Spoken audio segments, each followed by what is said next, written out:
Welcome to the Mesa City Council study session for April 30th. I guess that's the last day of this month, isn't it? Yes. Darn. Wow, went fast. 2026. Councilmember Taylor and Councilmember Duff are participating by Zoom. Otherwise, all other council members are present. I know, Ms. Duff, can you hear us okay? If not, I'll get a thumbs up or something from her. Ms. Taylor? Okay, as usual, we'll hear from them. Item 1 is to review the agenda we have for Monday's May 4th council meeting. Let's go through the agenda, council. Are there any questions? I'm sure there's some thoughts and questions.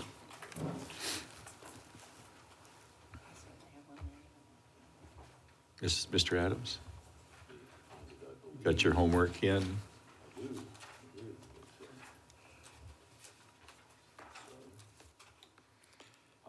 A little more information on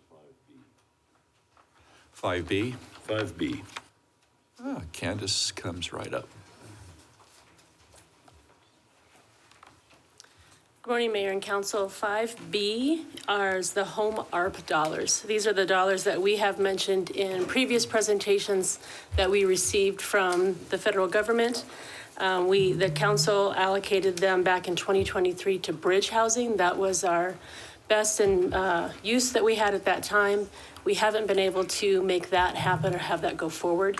So we do need to do an administrative act of filing with HUD to change the category from this bridge housing or non-congregate housing to support services. There we go. So, in simple terms, non-congregate housing means individual rooms? Correct. Mayor and Councilmember Adams, the intent for this was bridge housing, which would be individual units or rooms, Yes. versus congregate, which is a congregate shelter is a large room with individual cots. Understood. Okay. A fancy way of saying, yeah, I get it. So what will be the specific effect of this amendment? Mayor and Councilmember Adams, there's no immediate effect of this. This Okay. is a program that we were trying to work similar to normal home dollars. The anticipation was that we would use this as gap financing for a nonprofit to come in, create bridge housing. This would be their gap financing for the capital portion, and hopefully they would run a bridge program. So we're going to ask that the amendment will be asking to authorize us to use the funds for a different purpose than originally requested. And what, are we going to hold it somewhere for a while until we figure out what to do with that, or is that the plan? So, Mayor and Councilmember Adams, we don't actually, these are reimbursement grants. So anything from HUD is a reimbursement. So it's basically a credit for for Mesa. And we draw down those funds for an eligible activity. So we haven't drawn down any of these particular funds yet. Understood. But what we do need to do is modify them to the uses that we would like to move it to. Once that's approved, it does take about 60 days to go through HUD once we have approval from council. And then those funds would be available for a program to be determined at a later time. To be determined. Okay. All right. That was my question. Okay. Thank you. Any other questions? Ms. Goforth. Yeah, Mayor, I would like to, item 7, I would like to, it's not on the yes, it is on consent. I want to take it off consent, but I also want to propose a continuance. Our Economic Development Director has serious reservations and concerns about the quality of this project, as do our residents and I. And so I would like it continued so we can continue to work with the applicant and come to some agreement. Okay, very good. We have consensus on council, and I see Ms. Taylor, you have joined as well as Ms. Duff. I show that you're participating as well. Can you hear us? And you? Yes, I can hear you. Okay, there's one. Can you hear me? This is Dorian. We can, thank you. You're both on. Okay, good. Yeah, I'm fine with a continuation so that there can be more discussion. I was just recently reading a little bit more about this, so I wouldn't mind that myself. Okay, thank you. Yeah, I agree with Councilmember Goforth. be supportive of continuance. All right. Okay, we have consensus. We'll do that. We'll put it on continuance, John, so you know that. Thank you. I have a question on 3A. I know we've got some liquor license applications we typically pass through, so to speak, and this one here seems to draw on a little bit of attention for the area. So as I read through it, Ed, you give us some updates. Sure, Mayor. Ed Quedens, Business Services Department Director. Good morning. I have a PowerPoint that I can run through, or I can just answer questions, whatever you desire. Let's go through the PowerPoint, Okay. please.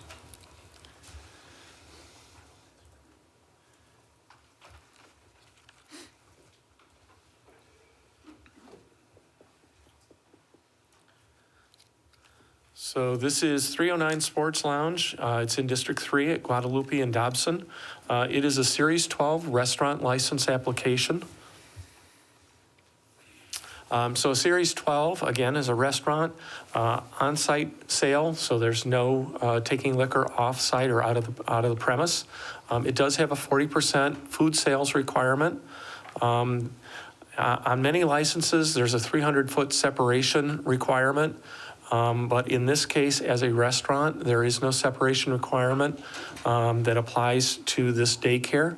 The 300-foot separation as a go, no-go, or a requirement applies only to K through 12. But when we get into other licenses, it applies to licensed daycare. But in this case, that daycare is actually not, that specific location is not licensed. Other locations that they have in Mesa and in the Valley are, but not that specific location. But on a Series 12, that 300-foot separation doesn't apply either. And just a reminder, council makes a recommendation to the state, and then the state will move from there. Because we do have protests that would trigger a hearing with the state, so they hear it as well. Just for reference, I threw in a map. Again, this is Dobson and Guadalupe. The red box is the location in the strip mall where this restaurant is proposed. You can see to the west, to the left, we do have O'Kelly's Sports Grill. And then the daycare is to the right along Dobson Road. The previous restaurant businesses at this location, La Casa de la Flores Gourmet Kitchen is the one that is leaving, and 309 is coming in. It is a change in ownership as well as a change in the agent, so this is a separate business. There were 7 protests from 5 distinct locations. These are the general themes that were contained within the protests. Pretty standard things that you would expect from neighbors if they're submitting protests. We did run calls for service. Normally we don't do that for restaurants, but we wanted to see, since we had the protests, what there was. For suites 9 through 12, you can see in the right-hand column, there weren't many calls. And in 2021, that was kind of an anomaly with a bad alarm system. Now, this may not include any calls that the neighbors would have made on the streets to the north. They have been, those calls may have been coded to the locations of those those complaints. But this is what we had for the address involved. Ed, is that for the specific address, 2050? 2050 is the location of the strip mall, and then suites 9 through 12 in the right-hand column is the specific suite that this restaurant is proposing. And this was with the prior ownership, I mean. Correct. Prior owners as you get Prior down owners. all the way to 2021, yes. Got it. And so far this year, there's 5? 5 for the strip mall itself and 1 for the restaurant. Okay. All right. I have a quick question. Ed, do you know if the prior restaurant that's leaving, I think it's La Casa is what you mentioned? Yes. If they were, I know that 309 is a sports bar, so it's going to have a different vibe, if you will. Was La Casa in a similar category because I'm thinking gourmet kitchen. I'm looking at 32. I'm looking at the 32 and I'm thinking that's a lot from last year. And then it dropped way down. I'm assuming while La Casa was there. And I would love to obviously see people be happy. Having a restaurant there is good business. I'd like to see the neighbors be happy that are near it. And I'm just wondering if those are in the same genre. So should we expect more calls from a sports bar versus a gourmet kitchen? Mayor, council member, so the 32 calls is actually for that entire building in the strip mall. Oh, I'm sorry. Okay, I understand. So the other column is specific just to that one location. Correct, suites 9 Got through it. 12. Okay, sorry. I think you mentioned that and it just went over my head. I apologize. No worries. So What's the length of hours they want to be open? So I'm thinking of a daycare. Kids are going to be there during the day. Is the sports bar going to be also open during the day? Do we know that? I don't have an answer for you. I can get that. I do know that they have to close by 2 a.m. Okay. Well, I hope the daycare is not open at 2 a.m. Correct. Thanks. You mentioned breakfast in the report. Okay. That struck me as a bit odd. I'll validate that and get that out to you. You want to go next, or Mr. Adams? No, I haven't heard any issues with this. I know that strip mall has been off and on struggling with that. I remember the previous restaurant had like a little gourmet, but also have like a little conference room set up there because I did attend a couple things there. And they did serve liquor in the previous iteration, so, but I haven't heard any real complaints from that area per se, so that would be my take. Mr. Adams? Thank you, Mayor. Mr. Guidons, did we, by comparison, take a look at O'Kelly's in terms of calls for service? Has that been? I have that request in. I haven't seen it fulfilled yet, but we'll see if we can get that in the packet this afternoon. Okay, I'd be curious to see what that is. I mean, I guess it strikes me that we're judging, that we're perhaps looking at the performance of the previous owner as we weigh the approval of the new owner. Is there any connection between the previous owners and the owners of 309? The information we have, no. So a new group, Correct. new folks. I can see the reason for looking at that, but sometimes in the bar and restaurant business, management has a lot to do with how the business is conducted, at least in my opinion. So I guess I'm just questioning. It's a fact of record that these calls have existed and have occurred, but I wonder if it's entirely fair to evaluate the new applicant by the conduct of the previous ownership. I would defer to my colleague, Councilmember Heredia, whose district it's in, but. I go there quite a bit because it's a mismatch of restaurants and there's a Starbucks, there's a Jiffy Lube, there's like nail place, and it's just a spot where there's a lot of other small businesses around there, pizza place there, so. And I should point out to Mayor, council members, there is no outdoor seating or no outdoor area. So if there's noise complaints, it's activity in the parking lot or it's doors open or something along that line, but it's not an outdoor seating restaurant. Thank you. I have one question. So the 5 separate addresses for the 7 protests, are they just on the backside of the homeowners on the backside of the shopping center? Mayor, council member, yes. Closest to? Yes. The location? building has a small pathway behind it for deliveries, a wall, and then there's residents on the north side of that wall. Okay. And remind me again, just quickly, the technical requirements are met. Give us a couple. I know there's several, but I mean. So we look at. Sorry, or Jim. I apologize.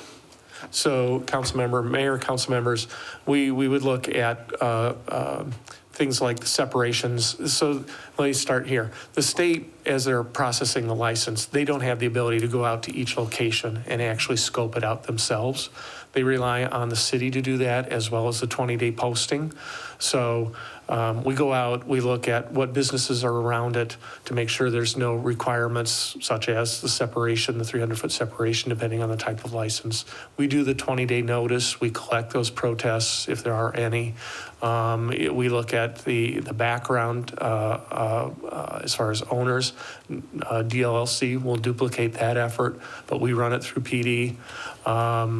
We look at the complaints and we note anything that we want to bring to council. But those are the type of activities that go on. Okay, and it's go ahead, Jim. Yeah, Mayor and Council, if I could also add just on the 12 criteria, there's really sort of two that are most applicable that I think are relevant. And I'm not going to read all 12, but I'll read the two that I think you might want to consider. And I'll tell you that the first one is petitions and testimony from individuals who favor or oppose issuance of a license and who reside in, own, or lease property within 1 mile of the proposed premises. The ninth factor of the 12 that also is potentially applicable is effect or impact on the activities of businesses or the residential neighborhood that might be affected by granting a license at the proposed premises, kind of a traditional impact sort of zoning concept, right? There's a third one that I'll mention. I don't know that this one applies, but I'll mention it in case it comes up. It's proximity of the proposed premises to licensed child care facilities as defined by a particular statute. From what we were able to determine, they didn't meet that state statute exactly as far as license, but we don't really know as far as that. But that concept is really subsumed within 9, the idea of impact on adjacent sort of uses. So really it's a similar concept either way. So what I will call the first and the 9th criteria out of the 12, I think are potentially relevant for council to look at. The council can look at obviously all 12 are right there now on the screen. But it seems to me that like you might want to focus on those too. Okay, and can you tell me really quick again, and you might have said it, the difference between a Series 12 and a Series 6? So you're talking a bar versus a restaurant. Okay. A bar has the ability to sell for off-site, but they also have a different clientele. And a restaurant is intended to have at least 40% food sales. So in theory, a different clientele than a bar. And the bar already exists there? O'Kelly's O'Kelly. does, yes. Yeah. Okay, thank you. This location has been a restaurant. And Mayor, Council, I've been told that the hours are 7 a.m. to 2 a.m. Wow, okay. Thank you. Any other questions? Ed, I have a couple. As I looked at the calls for service request, it's pretty, it's all over the place. Shots fired, hit and run, follow-ups, noise disturbance, suspects disturbing. Mm-hmm. That's for the prior, assault, drugs, uncoded incidents, suspicious persons, harassment. So two thoughts on that, Mayor. One, that is for the entire portion of the strip mall. So that's all the businesses there as well as the parking lot. But this is also Dobson and Guadalupe. So if they get a call out on Guadalupe, for instance, they have to record it to an address. So this could be something, the incidents that you noted could be something that's happening out on the street, and it just is recorded to that address because that's the closest address to put in the CAD system. Got it. There's like the Circle K across the street. Well, there's burglary alarms that are probably in the complex itself. Noise disturbance. Okay. Well, there's no shortage of Series 12 liquor licenses in the area. That's what I see. And this is kind of more of an administrative too, whether we approve or disapprove this and move it forward. Then the liquor board actually is the one that certifies and investigates further. Correct? Correct. The fact that they have one protest filed with the DLLC plus the ones that were filed during our 20-day notice, yes, that will trigger a hearing at the liquor board before they issue a license or consider the license. How is, if we approve or disapprove this license moving forward, how do they take that? If we say, disapprove it? Does that when- weigh into their decision? Yeah, so we did some research on that when we had the one liquor let's see, it was a smoke shop up on North Country Club. And the feedback that we got from the DLC is that the liquor board really listens to what the council recommends. They have their own due diligence and they will conduct the hearing and listen to testimony, but they do care what the community, what the council wants for their community. So how do you get the state listens to cities? I'd like that fact double checked. That's what we It's were the told, liquor sir. board, okay? So they're more fun. It's not the legislature, Vice Mayor. And I will say, Mayor, Council, we have suggested to the applicant that they be here on Monday night to answer any questions of the council, as well as respond to any folks that come in to speak to the item. So overall, then, this will trigger a review by the liquor board based on Correct. our recommendation. Correct. For the protest. Yep. And some of the protests were complaining about O'Kelly's here, some of the, Some were Paperwork. complaining about O'Kelly's, but some of that stuff, I don't know, too, that you could separate between the two locations if you're on the north side of the wall. yeah, okay. Council members participating by Zoom, do you have any other questions on that? I'll go to you next if you'd like to ask about anything on the agenda for Monday. Hi, this is Councilmember Duff. Not so much on the liquor license. I do want to, I just have some concerns that I realize there's a lot of calls for service there at that address and don't want to penalize, point the problem at a new applicant, at the applicant rather than maybe the entire area as a whole. But I'll continue to look at this, and that's my only comment on that. Regarding the agenda, I can work with planning and zoning. Items 8C, 8B, 9A, they're all good projects. However, I'm seeing a lot of land. This is Haven at Haas and Haven at Destination. A lot of land being rezoned from intended retail or mixed use to residential. So my concern is, I understand we need homes, especially starter homes, but I also recognize that we're losing a lot of opportunity for retail, which rely on sales tax. In addition, I worry what are the distances to retail from more and more residential being clustered together without opportunity for retail. I don't know if planning has any goals or pertaining to distance or how much retail ratios of homes to retail, kind of like we do for parks. What are those opportunities for green space or parks from homes? I'm not suggesting that we deny it. I'm just an overall concern for a lot of new development. And I certainly want to hear from Councilmember Summers as far as how he's seeing that area and that district develop, because I'm just seeing a snapshot of one development or another, and just seeing patterns. But it's difficult for me to really understand the overall comprehensive area and what we're trying to achieve. Thanks. Thank you. One's the 8A is an annexation, I know that. And then the other, Vice Mayor, do you want to address anything on that this time? Yeah, these particular parcels are, so the first one is, what'd she ask about? I just have a zoning case. One is in the Hawes Crossing area. It's located Hawes Road, north of Warner. They're seeking to rezone that as a residential parcel. There's mostly residential around that. There's a new residential development down south on Warner and Hawes. As a matter of fact, we dealt with that zoning case within the last 6 months, where we reorganize the general commercial and the residential mixed in. So there will be commercial just to the south of that. It'll be some limited commercial. But it's more suited, given the location of the residential around it, to a residential use.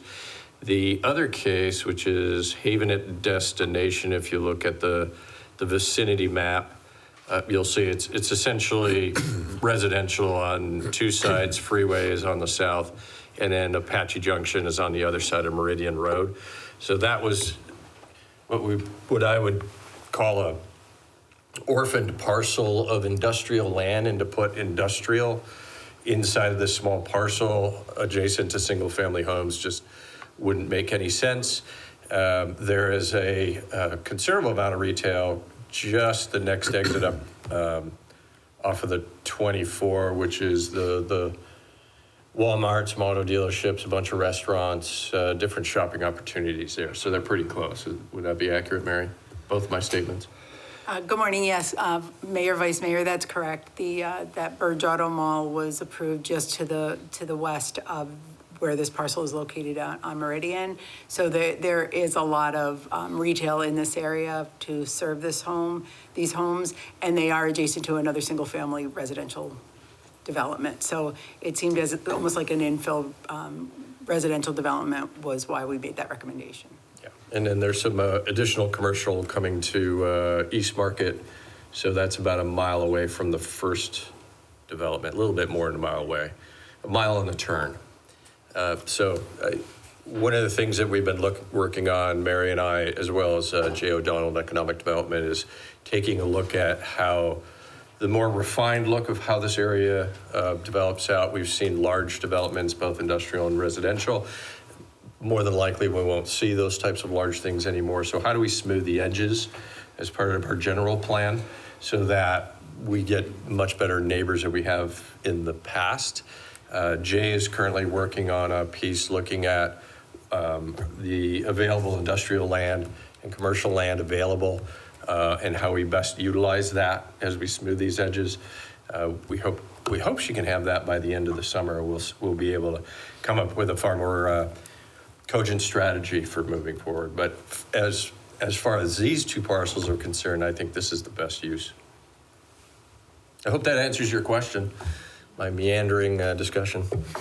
Yeah, I am lost when it comes to District 6, and like I'm saying, I'm just looking at snapshots and don't know the greater, distance. I've just seen overall, sometimes we make, especially when it comes to Hawes Crossing, we had great master plans for hundreds of acres, and then chipped away to not being a comprehensive, great plan is just the traditional, put all the houses in one corner, all the industrial over here, I don't know, it's been chipped away and not been an integrated community.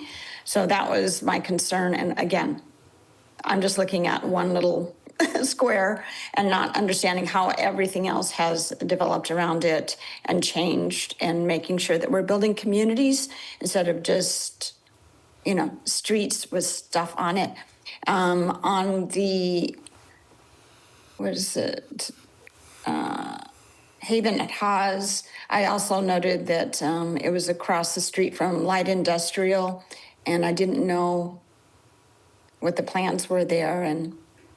But I know you know the area. Just wanted to have a discussion, and I appreciate your input. Thank you. Yep, anytime. Yeah, there's some LI there. If Haven at Hawes, which one is that one? Is that the one in Hawes Crossing, right?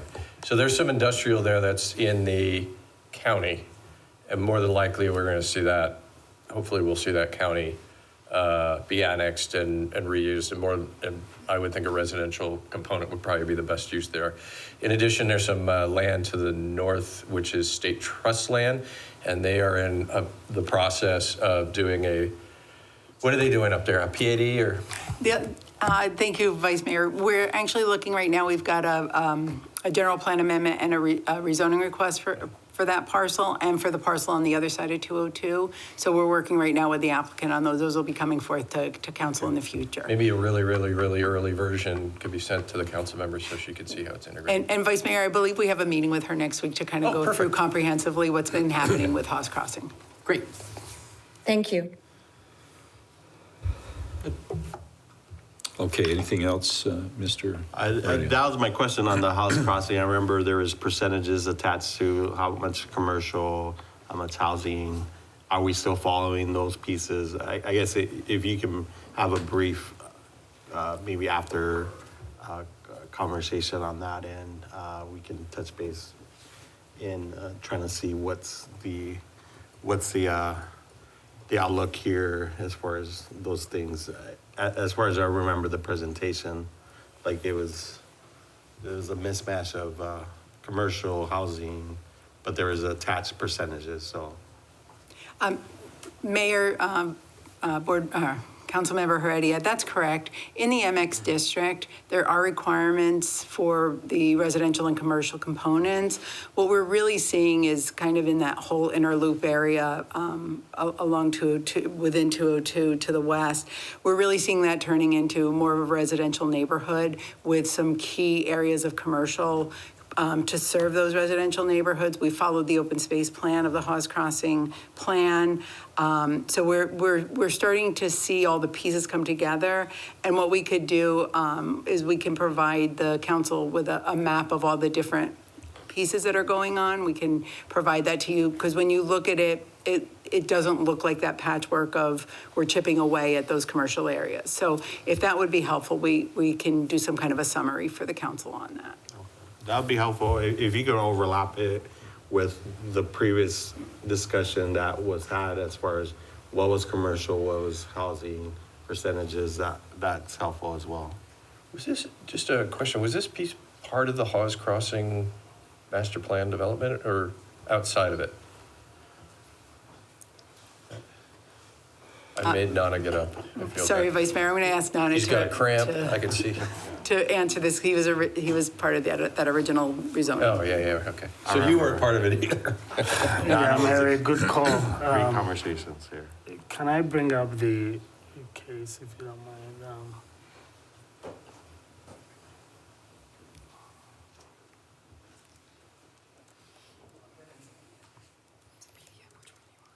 The case we're talking about. Yeah, it's a Hawes Crossing.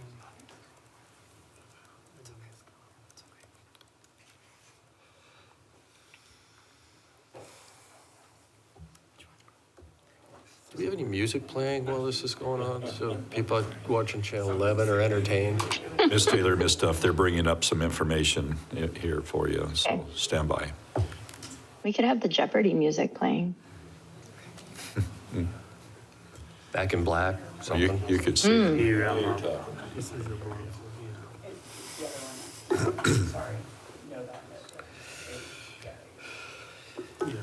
Why, yes.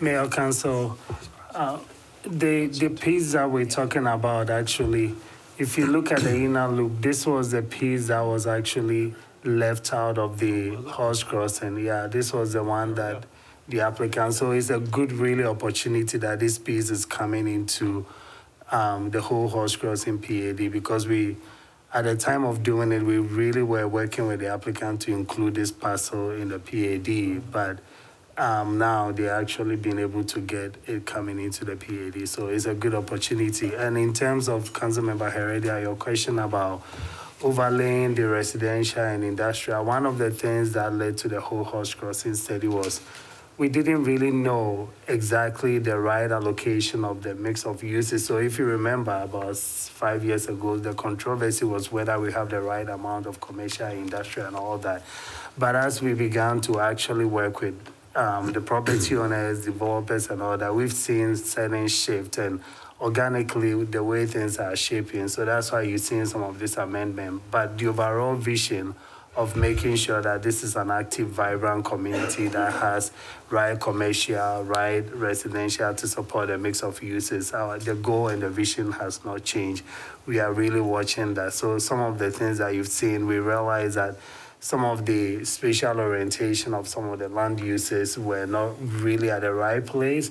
So you've seen, example, Vice Mayor said that a couple of months ago, you saw kind of an interchange between where some of the commercial land use was swapping it with a residential. We've seen that kind of shift, but we continue to really look at the overall vision and goal for the horse crossing development. And at the end of the day, there is also a development agreement and if you realize, we've not come to you with requesting to change the development agreement, and most of the vision and goal is really embedded also in the development agreement. So it's still governing the whole horse crossing PAD. Yeah, I suspected that because this is a county island. Yeah, It'd be nice if they would, I know their objective is to try to acquire the parcel to the east, Yes. and then we'll just be able to continue it on there, but it'd be nice if we can get that done sooner rather than later, and then the integration above. I think what also might be helpful is I know we have some maps of that area to the south. This looks a little older because of the GC and the residential identified to the south isn't the final approval and plat. So if we could maybe get a map for council for folks to see how this integrates with what was done within the last 6 months on that parcel, it'd be great. It'd be good, probably Monday. Should be easy. We can do that, Vice Mayor, and what we can do is we can also highlight those parcels where we have applications that are in now that will come to council in the future. Yeah, that'd be great. Okay, thank you. Any questions from Ms. Taylor, Ms. Duff, on this 7A? No. I mean, No. 8A, B, and C. Okay. I want to circle. I don't have, oh, sorry. Let me, 7A, continuance, a date for the applicant. Are we looking at 30 days, Ms. Goforth? Does that work for you? That works for me. Okay. What's the date certain on that? Mr. Butler, Mary, 30-day on a continuance for this item, 7A. Okay, Mr. Smith, any logistics with that? No, we can put the date certain for, 2 council meetings out, date certain that so it'll stay on consent, so it'll be what I'll call a hard continuance, so it'll be on the agenda for continuance. I think that's the intent. And then does it have to be reintroduced, obviously? No, No. Okay. No, it won't have to be reintroduced. Okay, great, good, yeah. Well, I mean, you could go 2 weeks if you like. It depends on 2 Well- weeks or 30 days. I thought if it had to be reintroduced, that we go 2 weeks, but not, I mean, if we can vote on it in 30 days, I think that's plenty. Okay. Okay. Very good. Yes, sir. Mr. Adams. Thank you. Just a quick comment relative to these cases we've been talking about. I was a vocal critic of the low participation planning and zoning votes in the past, and I note that most of these cases are 6-0s as opposed to 4-0s. And since I was critical of the past, I'd just like to say that it's encouraging, and I appreciate that the Planning and Zoning Board has found a way to greatly increase its participation, and hopefully we'll start seeing some 7-member votes in the near future. Thank you. Very good. Thank you. Anything else, council, on the agenda for Monday, city council meeting? I have a couple of questions, but first I just wanted to say thank you for the clarification on Hawes Crossing. I read over that yesterday, and it's such a big area that I'm not as familiar with, and similar to what some of the other council members have voiced, I was hoping that that would be, for lack of a better term, kind of, if we're going to do more home building, which is great because we have a demand for it, very much like master plan communities where there's retail and shopping kind of within the community, so people have places to go, parks. So I'm excited to see what that development looks like for our Mesa residents. So thank you for that. I just have a couple of questions on 2 items. One's more for general knowledge, also in case anybody from the public read this, but on 4D, everything makes sense on it, but I was curious to know if someone can tell me 2 things. What is the Topaz Capital and Operating Fund? And what does the 65.72% mean? Because the city of Mesa is listed with several other municipalities, and I didn't understand what the percentage listed was supposed to be indicative of. Just confirming which item, please? Oh, I'm sorry, 4D. 4 is in dog. Yes, 4D as in dog. This one says generator purchases and installation of services. Are you? Yes, and on the council report is what I was looking at, and I was understanding where the funding is You got coming this? from. Okay. We have our IT team coming up to address your question. Okay, thank you. Good morning, Mayor and Council. Mayor and Council Member, that was Taylor, I believe. Yes. Yeah, the percentages relate on the back of the backup for item 4D relate to the TRWC breakout of who pays for things if we were to use these generators on TRWC towers. Maybe explain what that does. What's a TRWC tower? This is our shared public safety network for broadcasting, particularly for fire, but also for police, where we have multiple agencies, Gilbert, Queens Creek, Apache Junction, and others, benefit from the breadth of the public safety network for radio broadcasting and radio communications between the various agencies. And what we do is Mesa is the lead of the TRWC, and therefore we get the lion's share. Most of our coverage is within the city of Mesa lines. But outside of that, we make sure we divvy up appropriate percentages to all the others so they share in the expense. While Mesa will actually purchase the generators in this case, we will charge the other agencies back and they will reimburse Mesa, and which goes back into the general fund. I see. Okay, that was very helpful. I hadn't seen a list of percentages like that on a council report, so I understand now. This is the percentage of usage, and since we're going to be the purchasers, we're getting the majority of it. And then for the Topaz Capital and Operating Fund, can someone tell me what that is? The Topaz Fund is actually part of the Public Safety Fund, and it is budgeted every year in Mesa's annual budget. So this is already proposed money, and once the budget is approved, it would be potentially utilized for this. This is not a for sure purchase. This is just an authorization to purchase should we need emergency generators at various locations, which also benefits the city's facilities if they have issues, not just public safety towers. That makes perfect sense. That part made sense to me. I just wanted a little clarification on the council report portion, just to make sure I've got the whole picture. Thank you so much. My only other question was on 5B. I know Candace was up a little bit earlier. I unfortunately logged into a different Zoom link, so I apologize. Ms. Taylor? Yes. We've got another question on what you brought up. So Oh, Ms. I'm so sorry. Stand by. I apologize. Ms. Goforth? Oh, yeah, Yeah. no worries. You made me think of it. On the Topaz Capital Operating Fund, are those restricted funds that come in from a source, from the source, that Topaz Fund?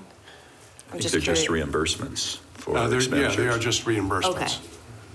Okay. Okay. So the TRWC sets up their proposed budget on improvements they want to make. They come to Mesa as the administrator of TRWC. Our team evaluates all of that, and then we work with the Office of Management and Budget to decide whether this makes sense or doesn't make sense, or is their requested timing correct, or can it be delayed for another time? And we work very closely with Brian and his team to come to those conclusions and then put that into the proposed budget for the year. Okay. So yes, Mayor, Council, the TRWC is a joint venture, so they have their own board. And so what that is we are part of that board, similar to like the Mesa Gateway, similar to ownership of the Greenfield wastewater treatment plant. So it's a joint venture that we participate in, and that 60%, 65%, it roughly ranges, is our ownership and usage of that. So that their board will review the budget, and we have a separate individual fund for the Topaz and TRWC to where those revenues and those expenses are recorded. And so we track that separately because it is a joint venture. Okay, thank you, appreciate And that. Chief Dan Butler is our representative on their board, and I am the alternate representative. Okay.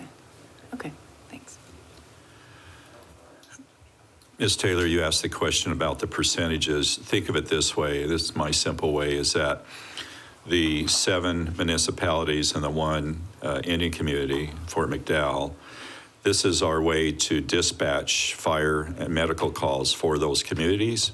And it entails this communication system in which we all participate in. So those percentages you'll see pretty much all throughout, unless something changes to where they add more population or more towers to the system.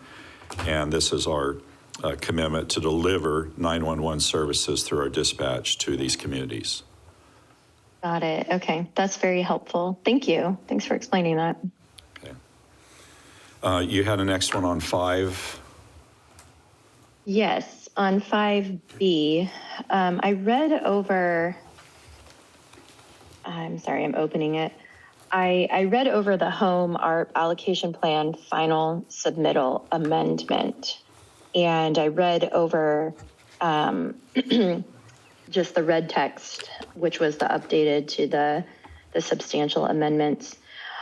But what I didn't see, and I know that this may not all be hammered out yet, but I was looking for what are the exact changes? And maybe I missed them, but I was looking for more specifics. And I was wondering, are those available somewhere else? Should we be getting them? I saw that there's public comment that they're going to do that. And, we're looking to serve the homeless population and reuse these for programs, but I didn't see like exact specific changes. Well, we have Candace here to explain. Thank you, Candace. Thank you. So Mayor and Councilmember Taylor, the exact usage of the funds has not been determined, so that's still to be determined. What this does is changes the category with HUD. So these are HUD categories. The current category that these funds are in, that council approved back in 23, was for more of that brick and mortar bridge housing. That's the category for HUD. And the category we're now changing it to is support services. What that does is allows it to open up for multiple different types of programs that could be funded through these funds, but we do not have program-specific information at this time. Until we actually move it to this category, then staff will continue to work on what is the best use of these funds. Okay, that makes sense. So we're going from brick and mortar over to support services, in short. Is that correct? That's correct. Okay. And then thank you. My other question was, I noticed that out of the amount, I think it was just over $5,840,000 was to be allocated for administrative purposes. And that just seems like a lot. And I know I've met some of the individuals who do our admin. I think there were 2 people. Can you explain why so much money is going over to admin? Mayor and Councilmember Taylor, those are percentages that come from HUD that allow these funding mechanisms to be self-supporting, meaning that we do not need to use general fund in order to administer these types of grants. The grants usually are multi-year, multi-reporting, and so those are the types of items. Those are common with our home program, with our ESG, with our CDBG. All of those programs have a percentage that's administrative costs. It is not just 2 people, it's many people in community services that need to do reporting, vetting, all of these different types of programs. So that's an allowable use by HUD, and so we default to the allowable use. What we actually spend it on might be different, but these are the allowable uses that sets us up for permission to use the funds. Okay, so it's a preset percentage. It covers a whole team of people, and it is for multi-year, multi-service programs. So it's not just $840,000 for 1 year of administration. That's correct. That's for the full administration. Some of these, depending on the programs that we use them on, for example, our normal home dollars usually have a 20-year oversight and reporting period. And so that's where the HUD is reimbursing us for the administrative costs or following their regulations. I see. Okay. Thanks for clarifying that. I just needed to understand it a little bit better. I have no further questions. Thank you. Okay. Ms. Duff? None. Council, in person? Seeing none. Okay, we're done with item 1. 2A, we'll move to presentation discussion on the fiscal year proposed budget. Brian and Sam?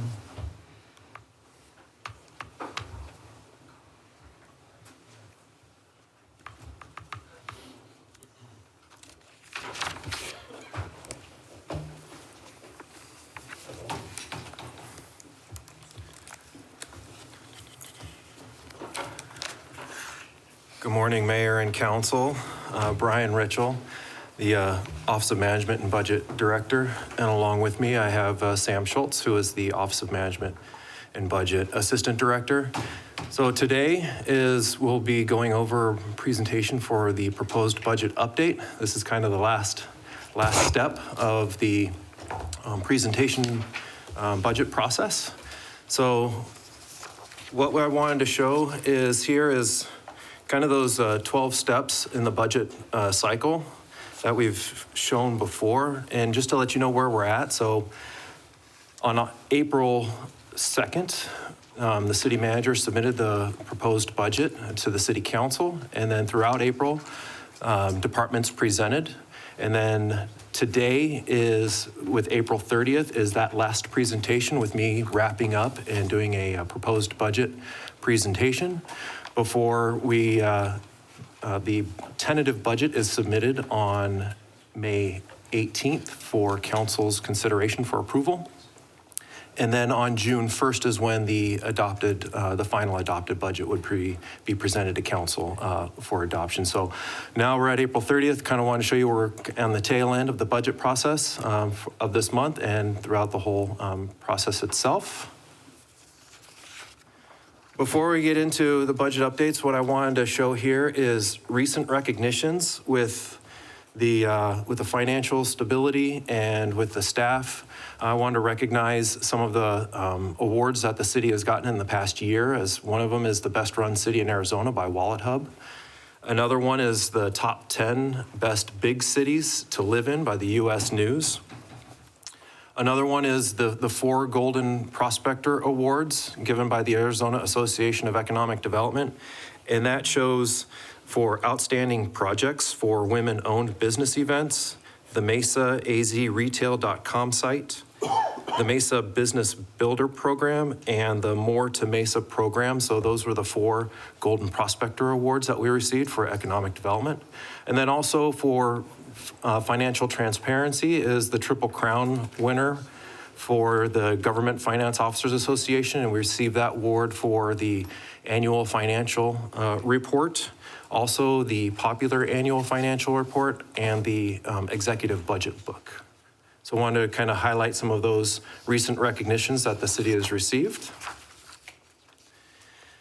Now going into the general governmental funds, we heard from council on a few things that they wanted to see in budget presentations. So with this, what I want to do is kind of take a kind of a storyline and go back to what the general governmental fund forecast looked like when the council adopted the current budget for fiscal year 25-26. This is the forecast that was presented back on May 19th of last year. And to kind of highlight, we had a negative net sources and uses in the budget for 25-26 of 51.4. And a significant driver in that was the public safety benchmarking. That was roughly about $20 million ongoing. So that's a significant portion of why the net sources and uses in the outer years are also negative on that. So when we came back to council in February, we presented a forecast for 25-26, kind of projecting out how the rest of the year would, and then also the following fiscal years. As you see, what I want to point out is for the projected for 25-26, our net sources and uses improved to 36.3 compared to the adopted budget. That is due to sales tax. We were anticipating a certain amount of sales tax to come in, but sales tax came in higher than what we were anticipating. So that is one of the contributors to that. And then also we reconciled some of our project carryover costs that reduced the expenses in the projected for fiscal year 25-26 when we came to council in February. Now moving forward, when we presented the proposed budget, I want to highlight now that we're looking at the projected 25-26, but also the proposed budget for 26-27. And we went from the projected of 16.8 in the forecast for 26-27 to 31.1. And contributors to that process was transit costs due to Prop 479. What has happened is now that Prop 479 has been approved, some costs that used to be reimbursed by Prop 400 are no longer being reimbursed, so now the city is taking on some of those costs.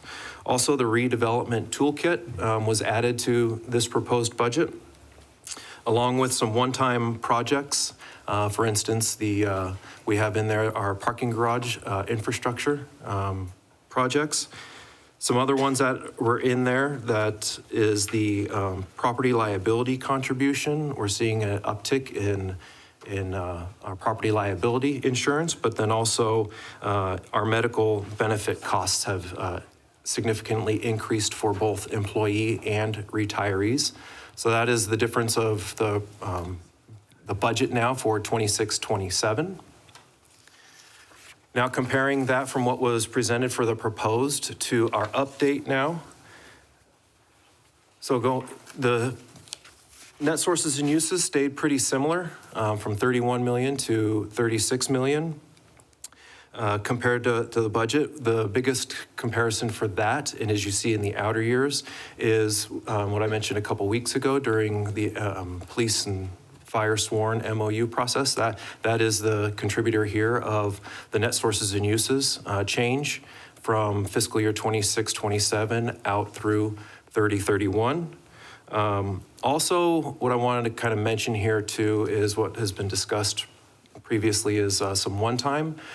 So the net sources and uses, just isolate 26-27 budget is the negative 39.8. However, there's just about $18 million of one-time expenses in there. So what that means is that if you took those one-time expenses out, our ongoing revenues and expenditures would be much closer than what it appears on here. And we do that on the one time because we have received revenues higher than anticipated in previous years. That does increase our fund balance, but now we're able to reallocate some of those revenues for some one-time expenses that are needed for one-time projects. And we usually allocate those to infrastructure, city-owned buildings, city-owned property type projects. And that is similar to 27-28 forecast and the forecast for 28-29. There's some one-time costs.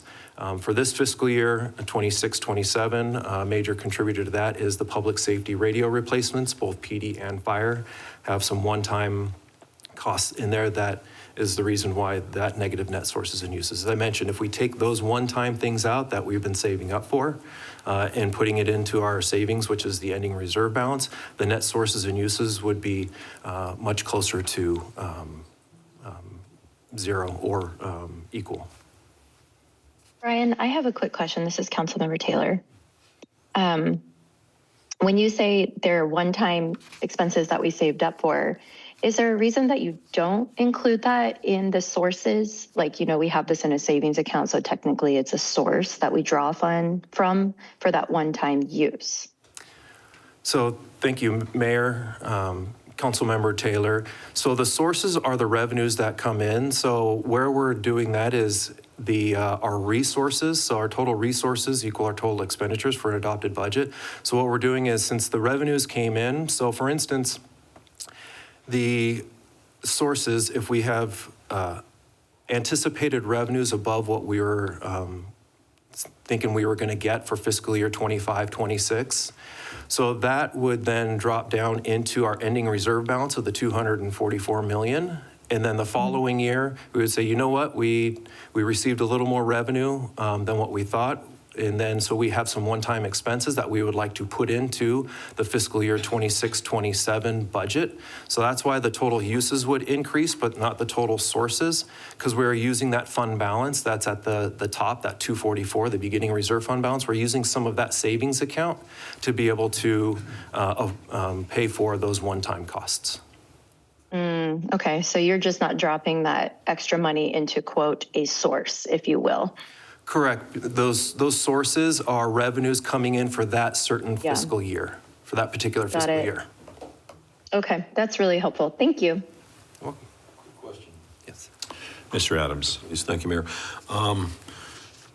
Mr. Ritchell, I'm sure that you know where just about every dollar comes from and where it goes, and I'm not looking for that level of detail, but in your presentation so far, you've mentioned one-time costs. I assume those are larger amounts. It would be helpful for me, because I'm trying to make notes here as you go, if we had just a little more detail on that. Like, I made a note here about, the Prop 479, Prop 400 thing. And you mentioned 18 million somewhere else. It would be a helpful footnote for me to just know where those larger amounts are that are skewing things, that if we didn't have that one-time expenditure, our number would look quite different. It's much easier to explain and defend these numbers the more data that I think council has. So if that could be included in, this is great. And in my year and a half worth of education here on the council, these numbers make total sense to me. I get how it works.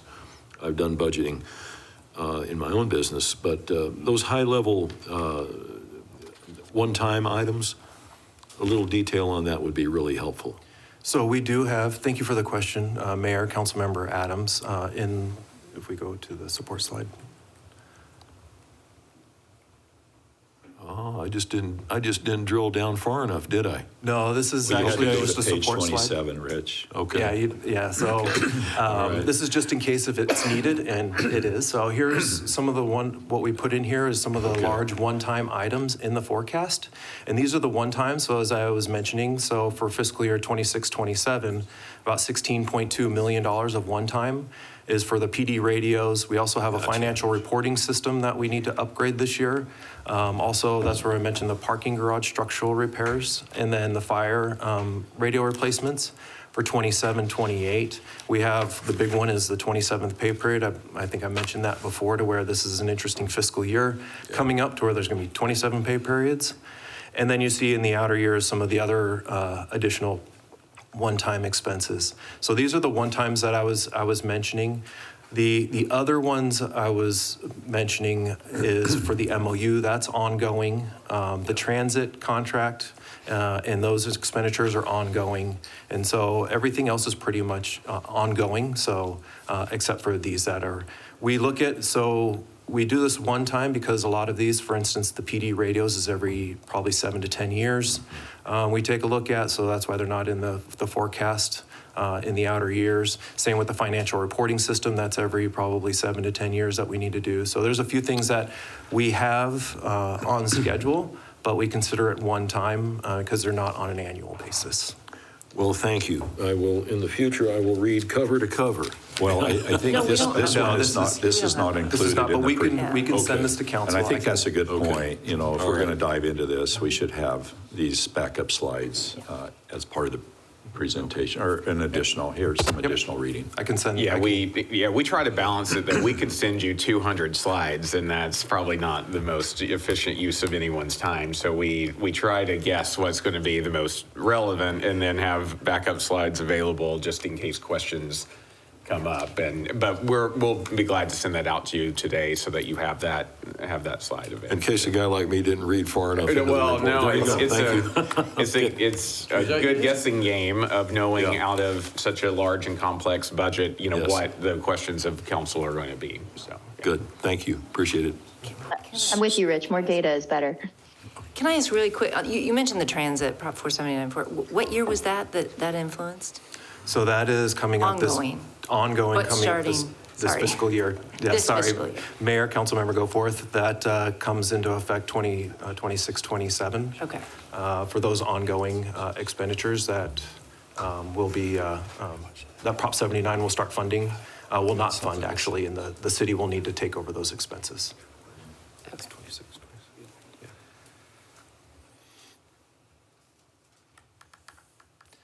So moving on, just wanted to show, kind of highlight, here's the comparison, as I mentioned. So the top one is what was adopted, the adopted forecast back in 25, 26 in May. And then here's the bottom part is the proposed budget update, just to kind of give you a one snapshot comparison of what was adopted last year compared to what is being proposed this year. And all of the changes that I've mentioned in the previous slides are all combined into here, so you can kind of see the difference of when we adopted last year, we had a negative net sources and uses all the way throughout, and we dropped below what our anticipated or what our minimum reserve balance is at 7.4. And so that made the city take a look and say, okay, what else can we do? And that's why city management asked the departments to do another 2% to let's try to get structurally balanced within the forecast. And so with the proposed budget coming up for the general governmental fund, we were able to do that. And now we're at positive net sources and uses in fiscal year 3031. And so, and as I mentioned with that, some of those other net sources and uses have one time. So even if we were, if we took those one times out, our ongoing revenues and expenditures are close to structurally balanced. And so that with the ending reserve balance, now instead of the 7.4, we're at 15.5, which is above both our principles of 10 to 15, but also our policy that council has adopted of 8 to 10%. So Mayor and Council, this is a big deal. You know, we heard you last year when we went through the budget season and your desire to see us get back to structural balance sooner.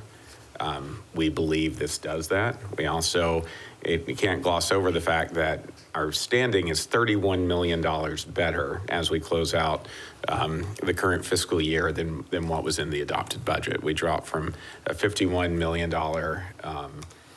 being upside down by $51 million to $20.3 million. So again, that shows how much throughout the course of the year that we actively manage, and the fact that, as we've talked about, that we fully load the budget. We load it with as if we're going to fill every position, and that we also take into account those unexpected revenues or other things that Brian mentioned, along with the carryovers. And so you see how from year to year we're going to actively manage the budget. But thanks to your direction and the support of staff to make this happen, we have cut $56 million from our ongoing expenses of the 3 years of 2% cuts.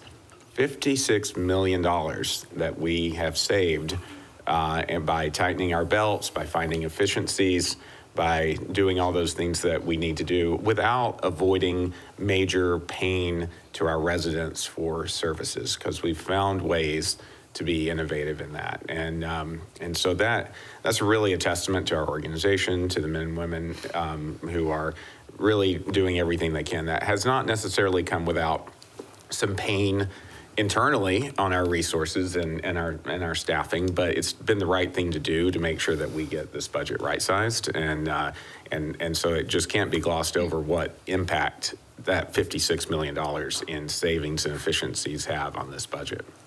Well, Mayor, I agree. I appreciate it. I was rather vocal last year during this cycle about tightening that up and getting us out of the, as it was characterized, the imbalance at the time quicker. This slide, Mr. Ritchell, is, I think, what I requested a week or two ago. Thank you. I appreciate seeing it all right here in one place. And yeah, Mr. Butler, I agree. I believe you heard us. It was not done at the expense of public safety. It was not done at the expense of essential services. So I appreciate what I see here. Thank you. I have one question. So when you say 56 million, you use that in past tense, but you're also assuming for the next year's budget, right? We're talking 24, 25, 26, and 26, 27, there will be $56 million reduction. Yeah. over the course of the 3 years. That's Okay, I right, just Mayor and wanted to Councilmember clarify. Goforth. That's right. Okay. The forecast and the numbers we're showing you today take into account those savings that we've received from those departments as we went through the budget process this year. So yes, 56 million includes 3 fiscal years of the 2% cuts, including the 26-27. Okay, so we're forecasting another 2%. That, yes, that that we is said, that okay. what we have Obviously, baked into yeah. the budget. And so I just want to clarify on the changes. So I think on the second, we went from a balance by 28, 29, and what you're attributing, moving that back 1 year is all to the MOU that we just, for public safety.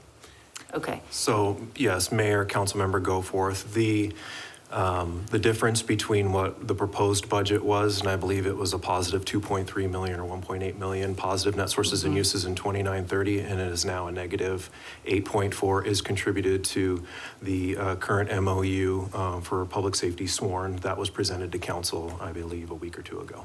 Okay.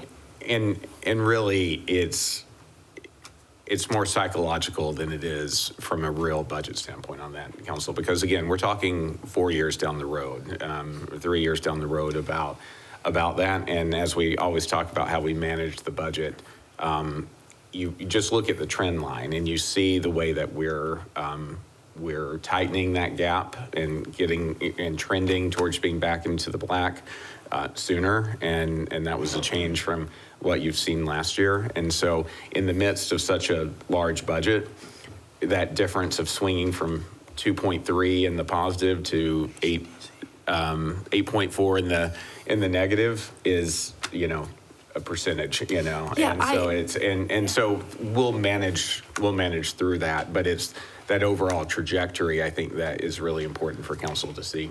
Absolutely, and I would agree with you, Scott, but I guess what I think, the residents would ask, and they would agree that we prioritize public safety, but I think what they would say is, we don't add it to that, and I don't want to say deficit, but that imbalance. We have to go back and find it somewhere else, and I know that's hard to do, but I throw that out there. That's what I would like us to do. I mean, if we're going to add that 8, then we got to tighten up somewhere else. I don't think we just add it on. Yeah, Mayor and Council, I would. Even though I 100% support it. Yeah, though I would respectfully disagree, though, that we need to go out and cut public safety services in order to adequately pay our men and women in uniform. And so it just goes to show, though, that when we talk about this, keeping track and keeping our pay competitive, it comes with a cost. And it's a cost that, we have to make sure that we are managing and that we're staying competitive of. But going back then and cutting actual services out of public safety. No, I'm not suggesting that, Scott. I'm saying you reduce services in somewhere else. We've all said public safety is non-negotiable.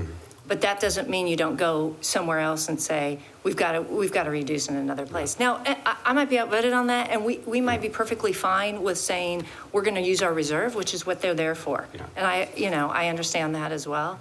Yeah. And as you said, it's 4 years out, and we probably, this changes all the time. Yeah. But I'm going to get asked that.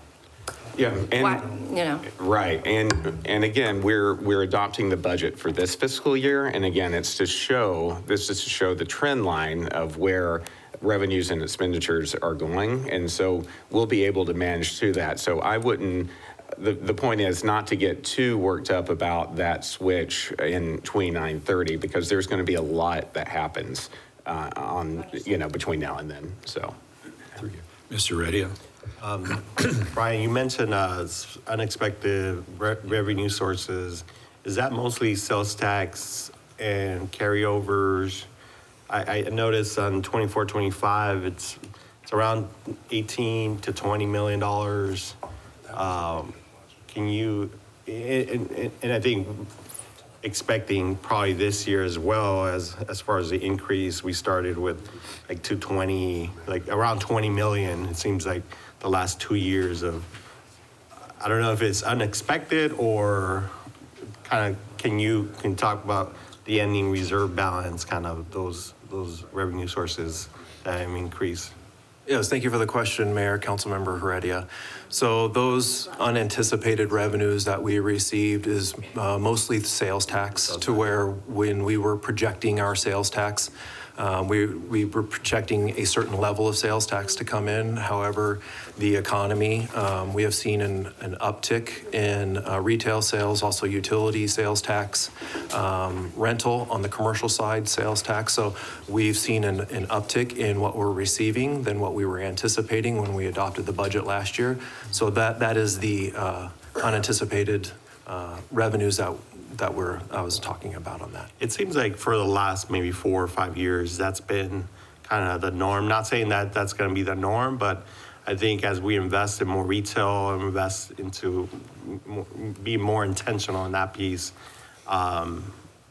it's helping us to receive a little bit more sales tax than we anticipate. Is it the modeling that's just very conservative on that end, or what's the? Because 20 million is quite a bit, right? So it's just what's I guess the modeling around that piece that we're unexpectedly receiving like $20 million more than what we're projecting.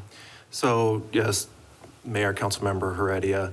So the modeling, yes, we do a conservative model. The past 4 years have been interesting with the economy, because if you take with some of the stimulus going on, and so people were spending the stimulus, so we weren't anticipating some of that uptick. And then also with the loss of residential rental, we were anticipating a revenue drop in that. However, we're seeing still people coming in, and we're seeing an uptick in retail sales.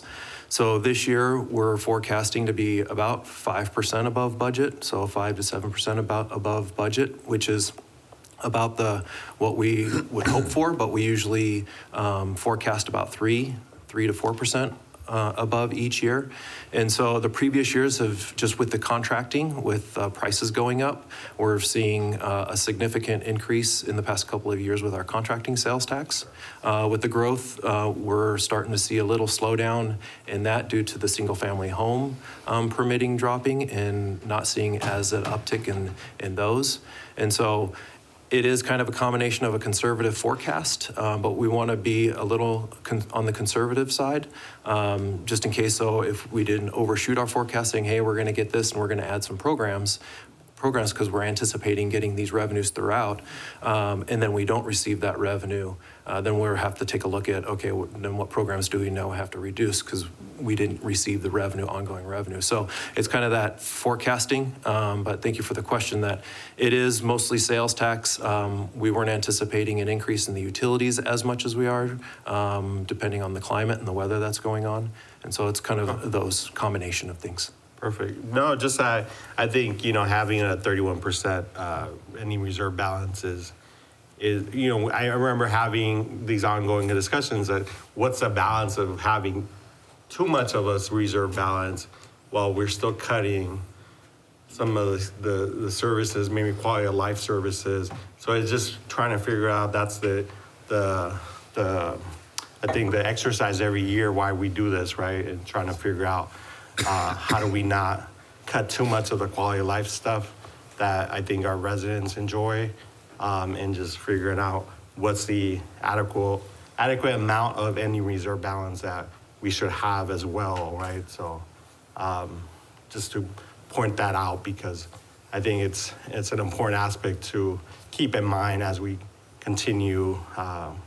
We can't keep on cutting some of these quality of life pieces that I think our residents, it's really hard to metric and keep it on track, but I think it makes a difference in residents, especially our youth, when we're talking about programs in parks or libraries or things like that we sometimes look at cutting back based on keeping a reserve balance 5 years from now, right?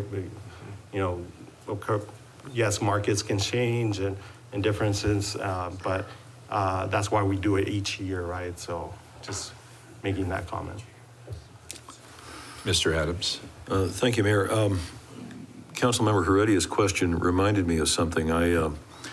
We're obviously sales tax or TPT reliant to a great degree, and I think it brings me back to some of the discussions that we had at our session in March, our strategic planning session, about how important it is that we remain business friendly, remove barriers, make it easy or easier within bounds of reason for businesses to establish, businesses to expand. I mean, our economic development office spends a lot of time on business retention. And not to get into the weeds on it, but when I meet with a constituent who feels that they're running into obstacle after obstacle after obstacle to expand their business, it makes me reflect back on that and go, well, wait a minute, those are high-ticket items. Those generate TPT. So I just think it's important that we keep our eye on that ball, that if we're dealing with appropriate, legitimate businesses that are trying to do something to increase their sales, which increase our revenue, we have to be focused on that. And I'd also comment that we've done some very responsible things recently. The capacity fee. We addressed a difficult revenue issue at Falcon Field that a lot of people weren't happy with, but if we're going to look at these budgets and say, geez, we'd like to come out of the deficit quicker, those two things I just mentioned were key to that, important pieces of that. So, and those are sometimes difficult decisions, but I do think we need to, across the departments, keep our eye on that ball of how important sales tax revenue is, and everybody should have their eye on the ball of what can we do to make it as easy as possible to facilitate that.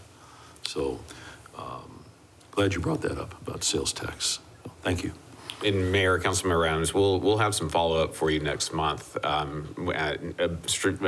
specifically about some discussion from the strategic plan about how we're trying to make that process easier. But you're right, including changes that DSD has already made, including an ombudsman and others to help people get through the process, and the collaboration and coordination that happens between economic development and DSD and downtown transformation and some of those offices to try to do everything we can to make sure we're all on the same page. And that's true. We look at that, and we've talked about that as we look at developments that are coming in.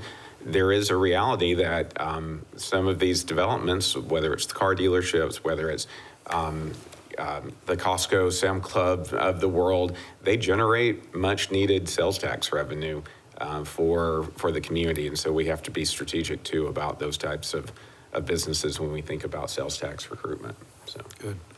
Brian, carry on. So with that, what we focused on, what this budget focuses on to is Elevate Mesa. And what I wanted to focus on this part of it was the staffing and how the city definitely looks at staffing and wants to, and knows that that's the core of the city is all the staff and all the outward-facing employees. So the first one is police department staffing. As mentioned, there are 3 academies for 110 recruits for this fiscal year. And so a little bit more on that is that we have 3 academies budgeted every year, and this 110 recruits is just a placeholder. So the academies can range up and down, but this is a total 110 for the year. So they hold 3 academies, so it's about 35 per academy. And we do see, the police department does see attrition fallouts. So usually out of that 110, usually about 80 to 85 recruits actually come through the academy. So that helps with all of the retirements, any unforeseen leave, people that leave, and also any other types of police officers being promoted and vacancies. So Also in there is a civilianization of the positions that was mentioned before. For fire and medical, they have 2 academies budgeted for this fiscal year. And so they'll do those. I think one's in the fall, one's in the spring. Also in here is a reminder of the cancer screening funding for fire and medical. And then also the emergency transport service conversion of 12-hour to 24-hour. Also in this is the Mesa Public Safety Support Department. We have a public safety communications shift supervisor that will help out with their 24/7 operation. And then also we added an assistant city prosecutor to the city attorney's office for public safety. Brian, I just want to, on the 3 academies for police department staffing, 110, that's just to keep us at par levels. We're not even really at par, I think, to police department, right? I mean, we're always under that. So these are budgeted positions baked into the budget. They stand firm every year. So we're not over-hiring. I want people to know we're not over-hiring. We're just trying to keep up with attrition and people leaving our department, retirements, et cetera. Mayor, that is correct. They have, I believe right now, about 32 vacancies in the police officer position. And so it is, these academies are needed just to keep up with the attrition and retirements of the police itself. I believe in the next couple of years, they do, if what the projections look like it's going to happen, they will become fully staffed or around fully staffed or what they consider fully staffed. So we're still working towards that, and we'll be doing 3 academies per year until probably that happens. And that also hits our public safety liability portion, everything that we do, benefited employee for that portion as far as on the public safety side. Yes, Mayor, correct. That does. Okay. I have a quick question. This is Councilmember Taylor. Brian, for the overall general governmental fund and tying into public safety, what is the revenue from our photo radar enforcement cameras? Does that go to the public safety fund? So Mayor, Councilmember Taylor, thank you for the question. The photo safety radar does not go into the public safety fund. So the photo safety radar we track it on a quarterly and annual basis, and that revenue comes into the general fund. However, what we do is we track all the expenses. We have different trackings for the contracts that we have for the photo safety radar. Those revenues are also, some of them are restricted to the state and the county and the court system that go in there. So right now, for unrestricted revenues for the city, I think for 25-26 was about $2.1 million. But what that $2.1 million also funds is city operations, so part of the court, part of the traffic unit, and any other ancillary parts as part of the photo safety. And after those expenses are accounted for, what was left over, which I believe was about $600,000 to $700,000 at the end of the fiscal year, that gets transferred over to for use for the transportation department to do traffic calming type things on the street. So for instance, like the mid-block lights, any speed humps, just any type of traffic calming, that's what that's used for. So it gets allocated right back into public safety and transportation safety. Okay.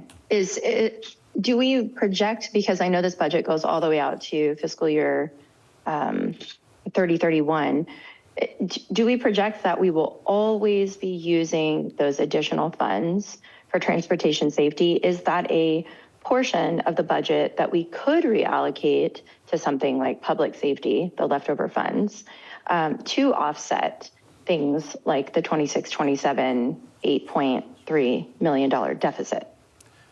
So Mayor, Councilmember Taylor, thank you for the question. So the forecast does have the forecasted revenue for that to be transferred over to transportation, and the philosophy for the city has always been to reinvest those funds back into traffic safety. And so that has been the direction that we have been doing throughout the forecast, and that's what we would follow until otherwise directed for that. But we feel that since the red light cameras are for traffic safety, and that revenue should reinvested back into the traffic safety. Okay. And then I had another question around the tie-in. So you mentioned that the MOU is one of the reasons that we have a bigger gap for next year. I'm just curious to know, I'm thinking about what Councilmember Goforth said, and not just adding to, but reducing in other areas. Instead of just doing general cuts across the board, I just want to propose that we still look at surgical, quote, as Councilmember Adams said, surgical cuts within our various programs and services and departments. And I know that's incumbent upon the council to really learn all the various programs that the city offers and what the expenses associated with them are. But I do think that when the resident sees that we are maximizing our budget, we're filling every single vacancy, we're doing everything that we can to basically say, this is what the city would look like if it operated at full capacity. I don't want them to see public safety, which we value so much, as a pawn for basically looking at asking for more money from them. I want them to see that we've surgically gone through and can really empirically prove that we have reduced unnecessary programs that aren't truly nonpartisan or general programs that benefit every single taxpayer. So I think I just want to make that statement that I agree with both Councilmember Adams and Goforth on this. And I think we're doing a great job, and I can't praise the city enough for all the cuts that they have done, but I think being more surgical in the future would be an excellent strategy for us as council. And the reason I also say this is because we have a $35.9 million operating gap when we look at the reserves that are forecasted to decline by fiscal year 3031. And I'm thinking, well, if the operating gap is that large, that should give us pause to think about where have we cut where we shouldn't have, where should we maybe be adding more funds, and that should also help us think why we would want to approve this budget this year if we're looking at such a large operating gap into the future. I know that was a whole mouthful, and I know that was a large load of information, but I just kind of wanted to make that statement now so I don't miss the opportunity to later.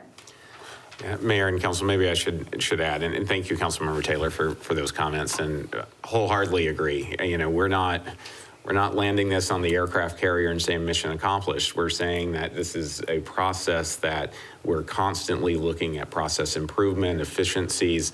Really, the emphasis that we've put with council's support on the Office of Innovation and Efficiency to really dive into each department to look at ways that we can be more efficient, save money, save resources. That's going to be an ongoing effort that we continually look at. And I agree. I mean, every year we make alterations to the budget, to different programs, based on council's direction, every single year. And we'll continue to do that at your direction as we talk about different programs. We also, we talk about the redevelopment funds that we're looking to stand up, that we were careful to have that as a pilot program, right? We want to get the efficiencies and make sure that that's actually being helpful in moving the needle out in the community before we commit to that becoming an ongoing expense. So you're exactly right. We're going to continue to push and pull those levers each year. And I think, Councilmember Taylor, I agree with your use of the term strategic or surgical. Thank you, because that is truly, I think, what we are looking at. We believe that the overall trajectory, as we talked about earlier, is trending in the right direction. So hopefully it won't be across the board 2% cuts. And I know Councilmember Adams has also raised this previously too. So I think moving forward, now that we see some stability in the future, we can be more targeted and more surgical at making any determinations if there's changes to programs that we want to see. Mm-hmm. Mm-hmm. Thank you. Miss I would just appreciate Councilmember Taylor's comments, and you all have done that, and we appreciate you have gone surgically this year, and we've done the 2% cuts. I think a lot of times, this goes back to what Councilmember Adams, is the way the information is presented. I mean, we go through this exercise, you get our direction, we say, yes, that's important. We want to keep that program, or yes, let's reduce. If we can, at the end of the day here, we have to be able to explain these numbers to our residents in a concise way, right? And so I think that chart that you showed is helpful, but if we could sort of have just here's what 26, 27, here are the impacts of that 35.9, here's what we've said is important, and this is important that we're going to take from our reserves and show this deficit. That's why. And then we can have a discussion with our residents on what they think about that, but that's what the council has decided that that it's important to the city.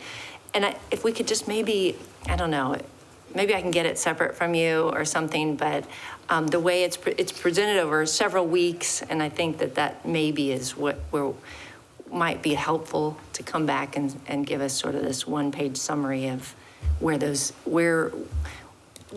are those programs we did say, yes, this is important, let's continue to. Enhancements. Yeah. And I know you've done it. Yeah, no, we but can. they're in different, they're in different absolutely. I have to go back to several different presentations. And the cuts. Yeah, absolutely. We can do That would be very That's- yeah, helpful. Not a problem. Thank you. Well, I was going to save this comment till the end, but hearing from council, I think it's important after we get through this budget season, we have a work study session at the next fiscal year. And so we dive into all the components here and, we spend a few hours, Brian, you educating us with all the departments coming in. I'd call it a strategic planning session again, a mini one, and we reevaluate everything we've done for this coming time and then look at it. So with that, move forward unless there's something else. I know you have other slides. Mayor, Yes. may I make a comment before we go on to utility funds? Yeah. Yes, Ms. Duff. I just want to kind of, I've enjoyed, a little over 7 years now on council. And so I just want to back up and the perspective of what has evolved over time. We had the structural balance. We had really, coming out of the stimulus dollars and such, a very robust amount of revenue coming in and where we're doing things. And then the state, then those dollars runs out and, we're pulling back. At the same time, we have the state making reductions in our revenues, the rental sales tax. We had the flat tax where the state shared revenue. We've gone through all these, a huge amount of reductions. So it's not like all is well. And suddenly, we are running deficits.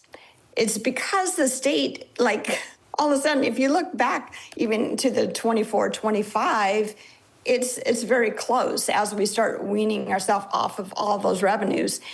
But the complicated, compounded effect, we are trying to move an entire ship as quickly as we can, but it's difficult to make up those, $30, $40 million with a loss of revenues in 1 year, as at the same time that we're growing and adding public safety personnel and needing to pay more benefits and everything, keep up with all the demands that we need to do on our personnel side, keeping up with all the growth demands, having a big cut, and then adjusting our spending. So we're just kind of like our utility funds, where we take gradual adjustments. We can't just have a year and say, let's take a 20% cut this year, because that is extremely painful in the quality of life when we can do. We're getting there. It's just redirecting on how we amend things. So I feel like the city gets thrown under the bus because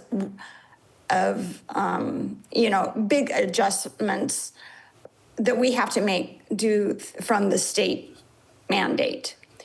We're trying to get there. I think we're doing a great job considering all the demands we have. And so I want to say thank you to everybody involved. I know we're continuing to make the cuts, but for the general public, you got to understand this isn't a static situation. This is very dynamic with what we need to do with the growth and cuts at the same time.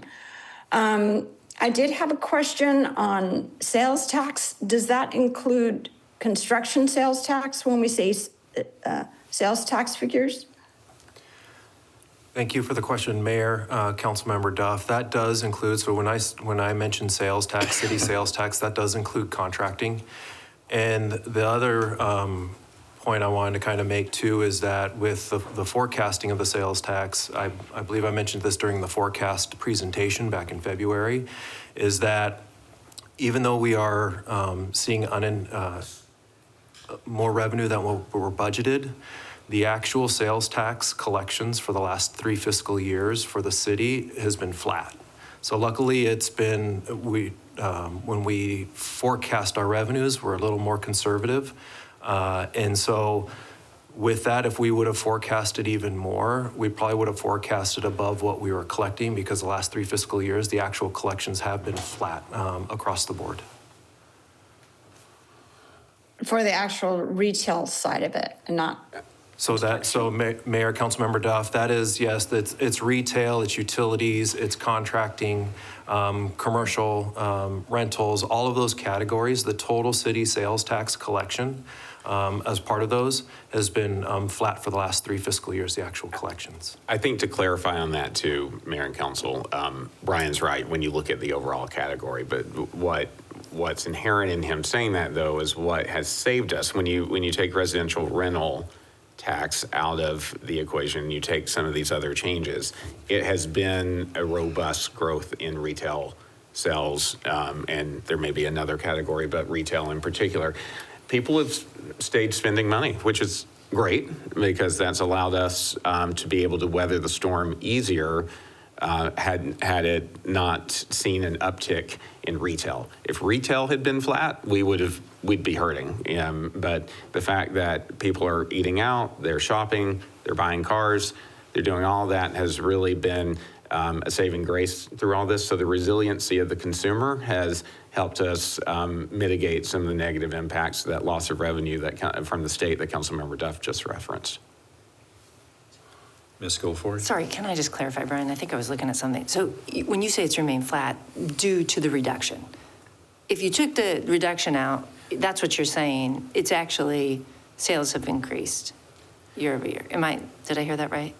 So Mayor, Councilmember Goforth, what I believe I'm seeing what your question is. Yeah. So the total collections have remained flat, which when we take out residential Yeah. rental, so we're not receiving residential Yes. rental anymore.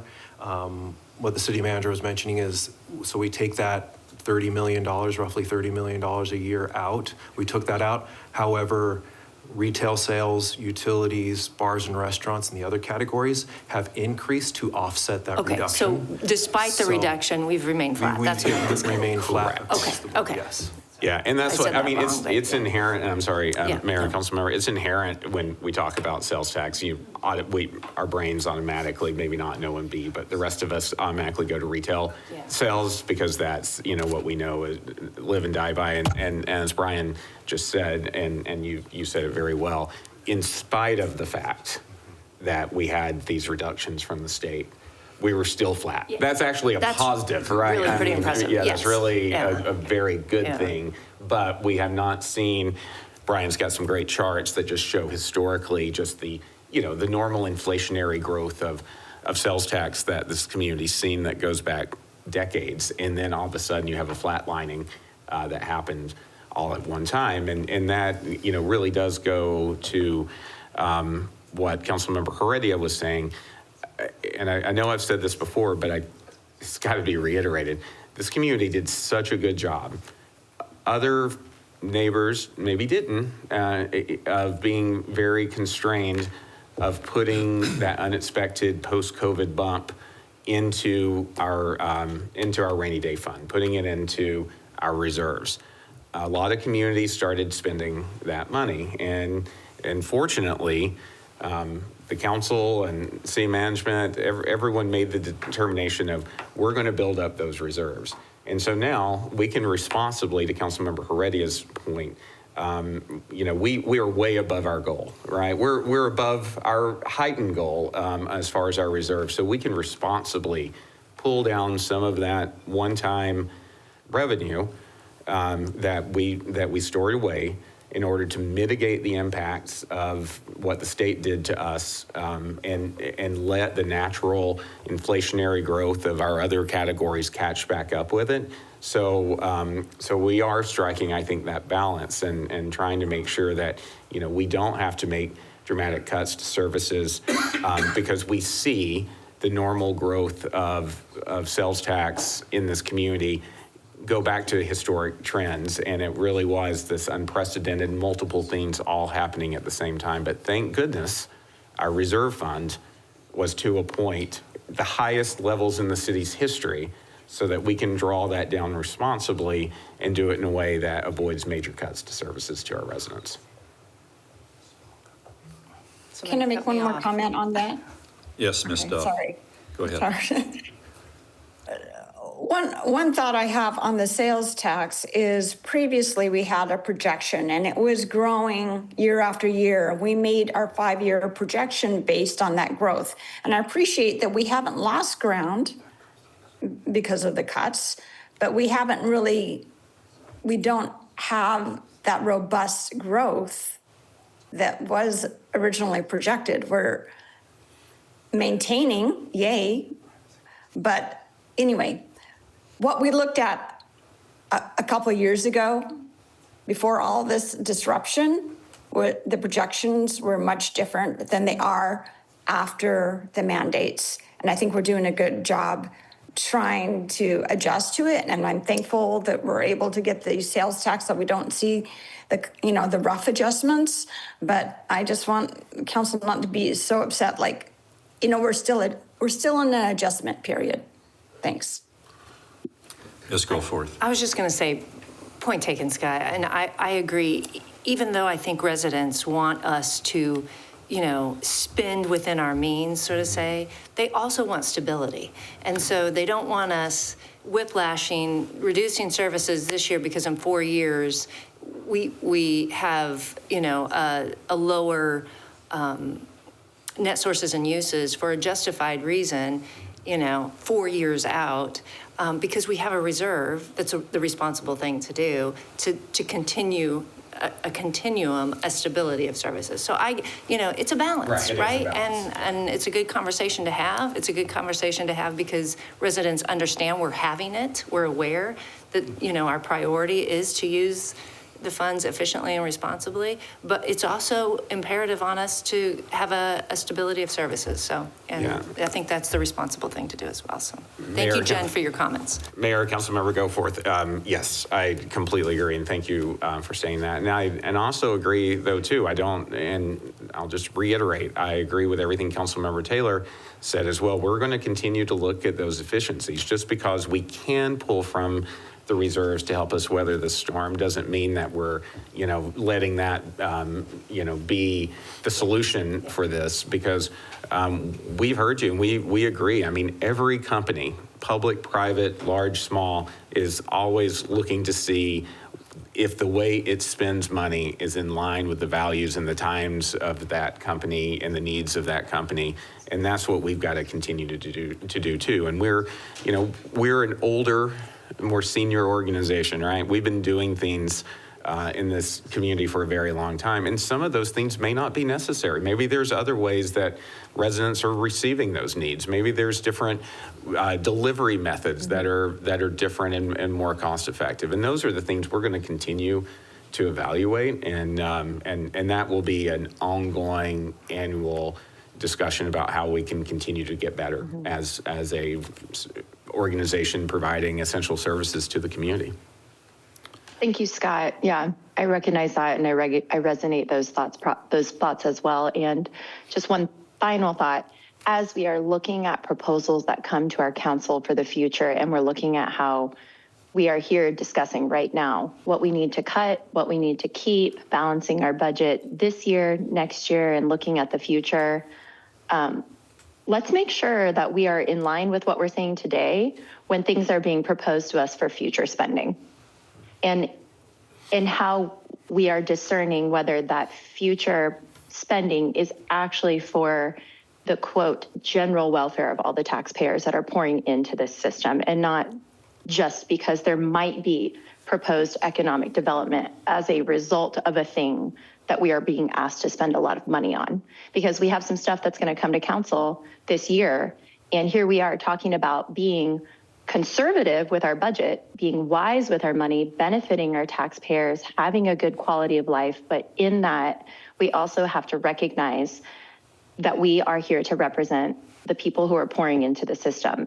And when we go forward with proposals to spend money as a city, we should remember what we've said today and not be hypocritical or contradictory of our own statements here. I think this is a great discussion. I just want to say that I feel incredibly convicted and accountable for saying I want a balanced budget. I want to make sure that we're conservative, but creating a city economy that benefits our taxpayers and being wise and discerning with it, so that in future conversations, people that live in our various districts that trust us, that respect us, don't say, hey, you said this at your budget meeting, but here you are saying yes to unnecessary spending that's not going to benefit our community. So I can't thank you enough for those comments, and I resonate with what you're saying, Scott. Thank you. And thank you, Brian, for doing this presentation. Mr. Smith? Mayor and council, I know we've already talked about it a lot, but part of it seems to me that the word budget is a misnomer in part. And so it's not the same sort of budget that what you use at your home or your business. It's an expenditure authorization is the sort of larger concept. To put it in context of your home budget, let's say you had to adopt a budget for the next year and you had to stay within those means. And so you have to plan for all the contingencies. I might have to buy a new car, I might have to replace my roof, I might need to replace my air conditioner. So I'm going to put that all in the budget. But in order to do that, I'm going to have to dip into my savings. You have to build that in as a government budget. You have to have that authorization. Otherwise, you're not able to spend it. In other words, you have to put contingencies in that all those events aren't going to happen. This is an authorization for expenditure. It's not a budget in the sense of a traditional budget. And that change and that sort of nomenclature, I think, trips up the public and council almost every year. If you go back to slide 8, if you look at the actuals for 24-25, I believe when that budget was adopted, that was also net uses and sources was in the negative. As the vice mayor pointed out last year during the budget process, he looked at, I think, the last 5 years or 10 years, and he looked back over time. The vast majority of those cases, the budget that was adopted was in the net sources showed negative, but in the end, the actuals came in positive. So when you look at this chart, you should probably focus on the actuals in large part, and then look at the sort of the future, but realize it's not a budget in the sense of like your household budget. It's an authorization for expenditures. And so if you ever get to a point where all those futures are positive or zero, you will have cut many departments and services, and the ending reserve balance will just balloon up, because you'll definitely, I mean, you're at $16.8 million in the positive on a year in which the budget, the expenditure authorization showed negative on the net uses and sources. So you have to balance that sort of the expenditure authorization budget with what is actually happening to really sort of balance it. So these numbers in the future, that's showing, sort of worst case scenario authorization. It's not showing like what you think of as a budget for your home or your business. And so you have to sort of look at that aspect. And this goes back to what Councilmember Heredia said, having been on the council so long. If you start doing a bunch of cuts on this for something that's shown in the future, you will have cut services which may end up not needing to be cut, because if you'd cut it in the act for 24-25 to get to a balance, where it was zero, it ends up you're 16.8 in the positive. So really, you have to really sort of that nuanced difference between what traditional people think of a budget and expenditure authorization because of the state statute makes a huge difference. And so I just want to make sure we're aware of that, as opposed to saying in the future we're showing these as like we're upside down almost. No, that's an authorization. That's in case we lose the fridge, the roof, all those things go bad. We have the authorization, because if you don't have the authorization, you literally can't go fix those things. Mayor, I appreciate what Mr. Smith just said, because this is much the way I operate my trade association. In that role, I'm pretty much what Mr. Butler is, and my board is pretty much what the council is. And when I present a budget, it is parameters.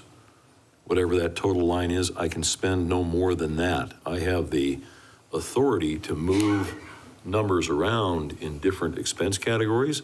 But when I tell them I'll spend no more than X, that's what I'm there to do, is I'm there to manage how that's spent. I can't exceed it. If I have to, I come back and say, look, we've had an unusual event. So I really appreciate you clarifying that, because I think a good number members of the public who are interested in the community, who take investment, they look at it like you described you do the household budget. So I think that was a very valuable explanation, and I appreciate it. I would agree, and I propose we call it expenditure authorization from now on. I'm disturbed you remember these conversations. Brian, when do you expect the actuals for 25, 26 to be presented?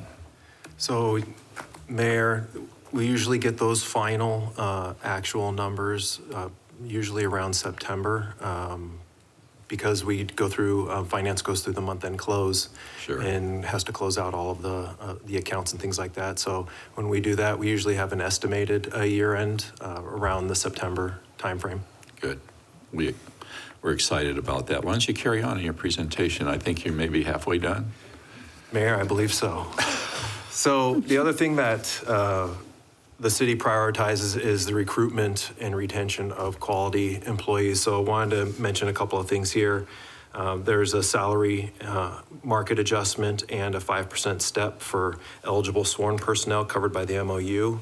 And then there's an up to 4% step pay increase for all eligible employees not covered under the MOU. And this would up to 4% would go effective with the paycheck on July 16th.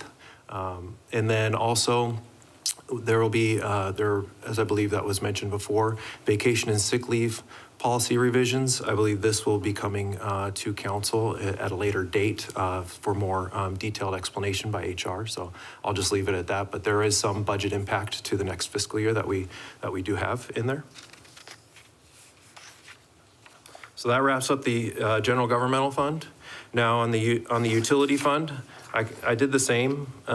We've talked about this, I think, a little bit more, and there isn't as big of impacts changes. So here is the utility fund that was adopted. And so what I want to focus on was the budget year, fiscal year 25-26. So when council adopted the budget on the 19th, the tentative budget, we had a negative net sources and uses of 28.4 when we adopted it, and 12.7%. And then it was going out. Our negative net sources and uses continued, and our reserve balance went below our both principles and our policy. And so the city did a concerted effort on taking a look at those. And so going to the next slide, what was presented in the forecast that we presented in February,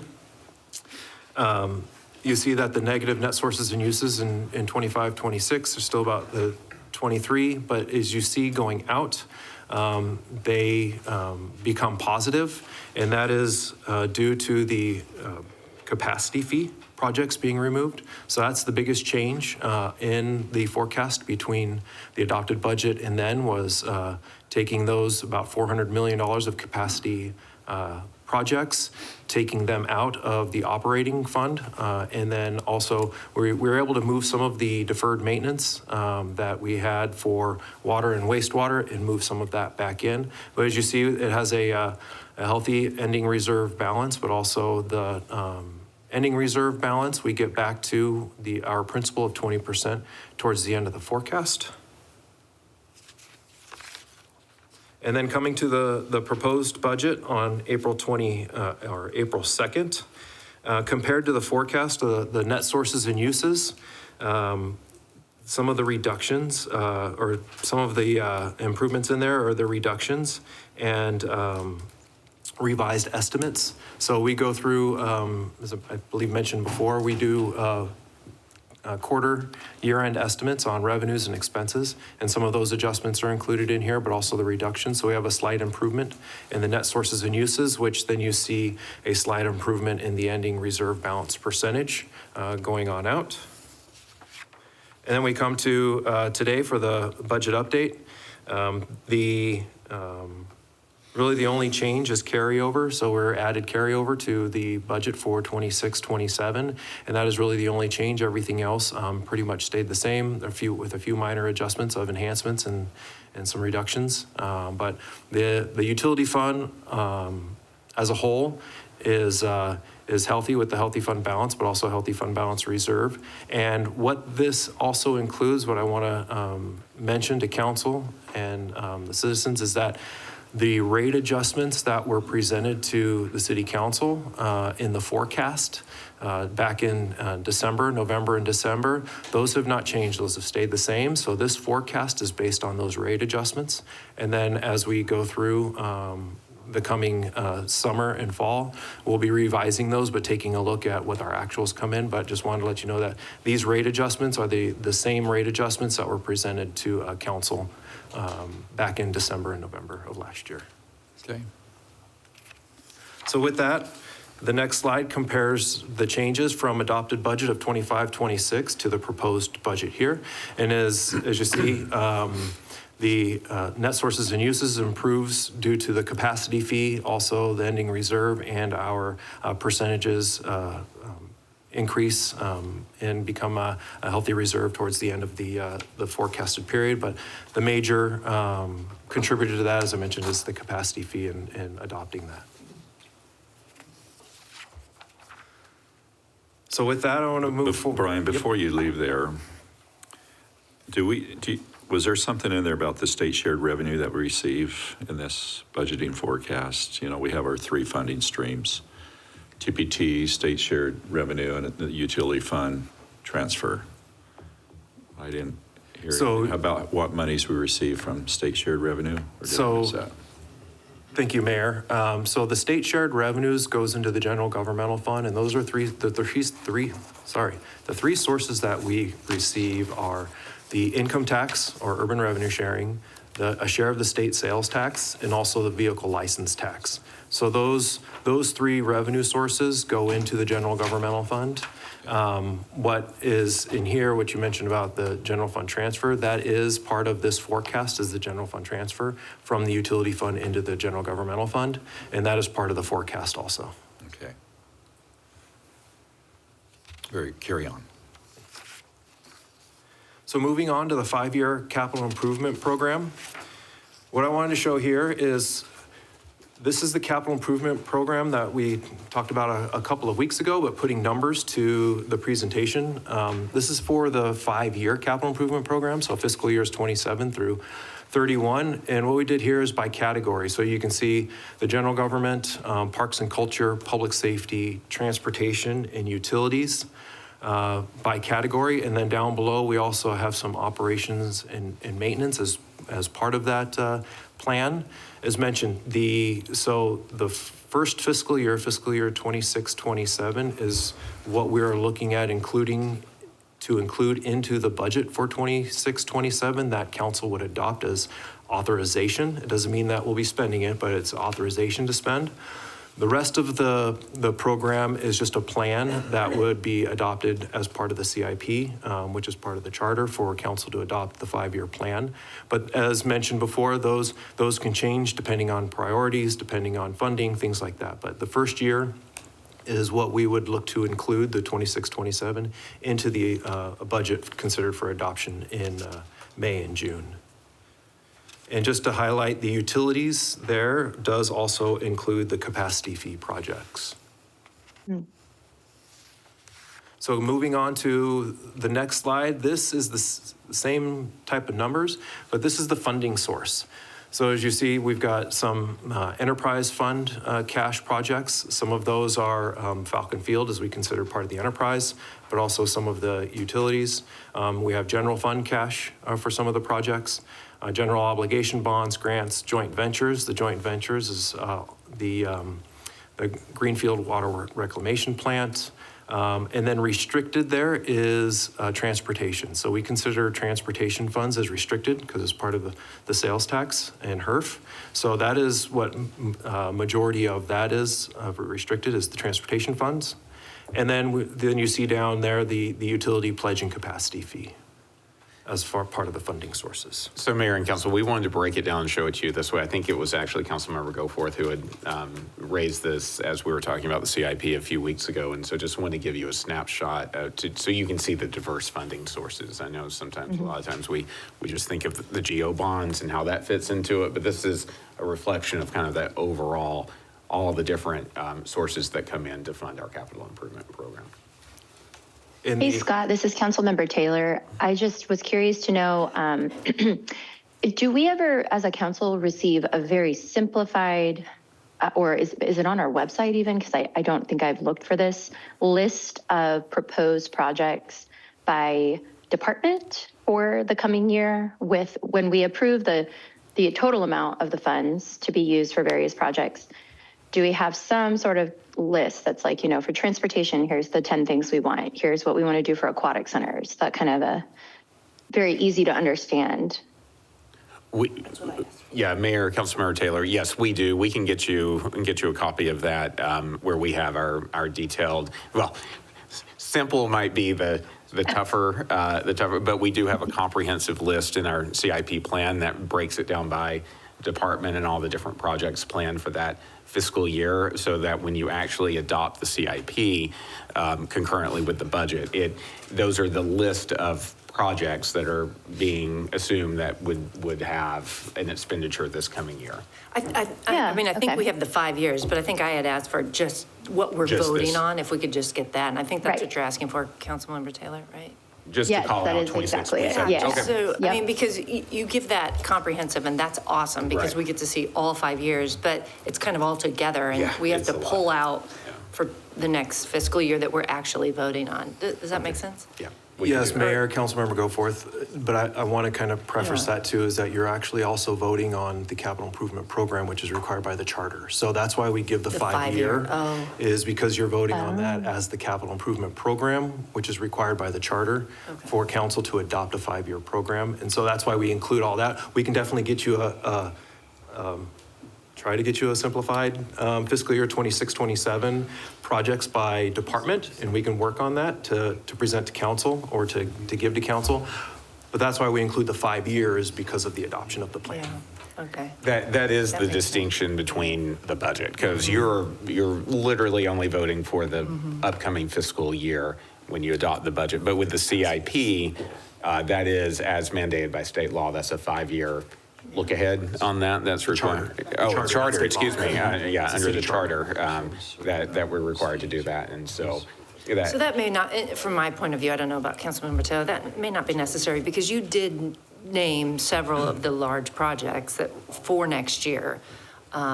You didn't pull it out, all of them out, but you did name several of them in the presentation for that. So for me, I'm fine. I don't know about. Let us see though what we can. We'll take that information that we gave you previously, see if there's any other key projects that we should highlight in addition to that. So let us see before we get to the adoption if there's some additional information we can give you.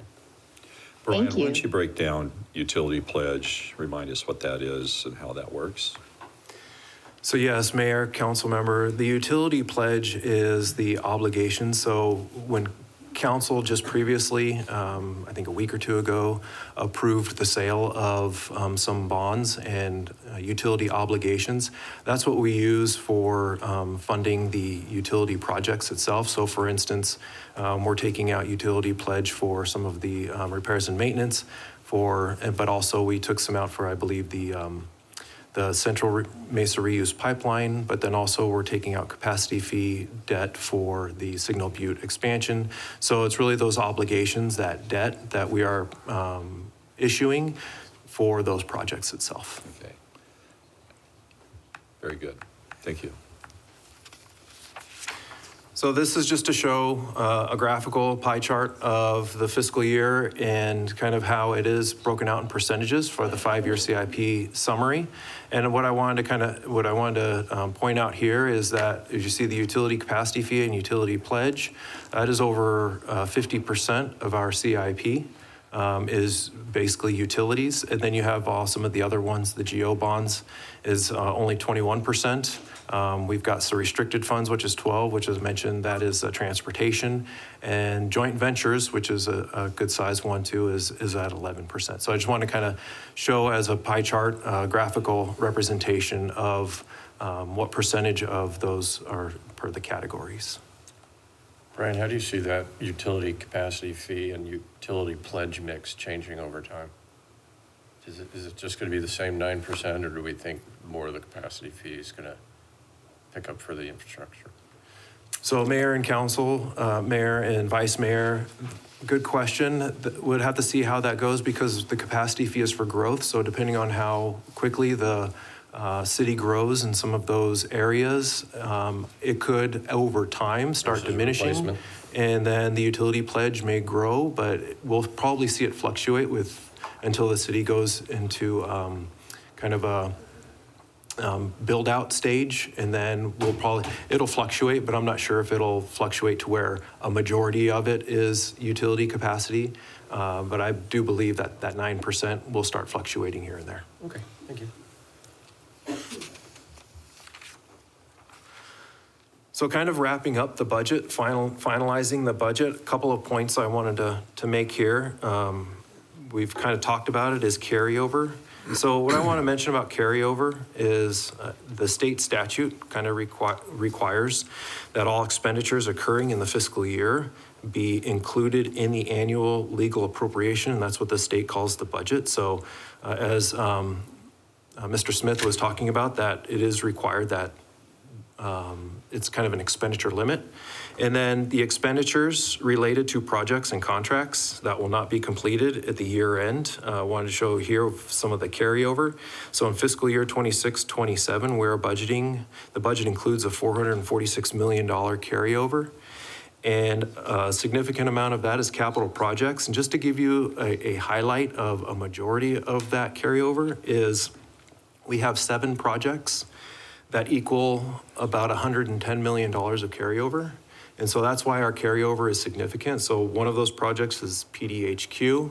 We have a couple of fire stations that we're doing that we know that aren't going to be done by June 30th. So we're carrying that budget capacity over.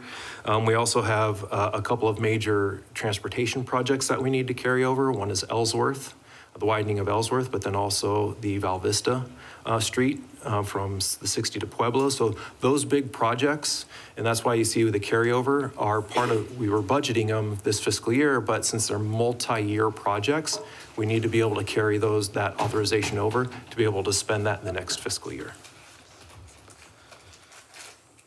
So the next topic I wanted to talk about was contingency, and this is kind of where Mr. Smith was also talking about, was we do include a contingency, and it is part of the adopted financial policies that council adopted for our financial policies, and that the city will have a contingency fund, and that is for it allows capacity for unanticipated expenditures or to allow for spending of unanticipated revenues. And what I mean by that is, say we get a grant or any funding that was not anticipated, we're able to then reallocate that contingency over to where it's needed. It's just an authorization. We're not doing any money transfers. It's really just the authorization for whoever needs it to be able to utilize that capacity. So for instance, one of the big ones was CARES. When we got the CARES funding, that was completely unanticipated. Luckily, we had a contingency, so we were able to shift that allocation to be able to do that. Also, some of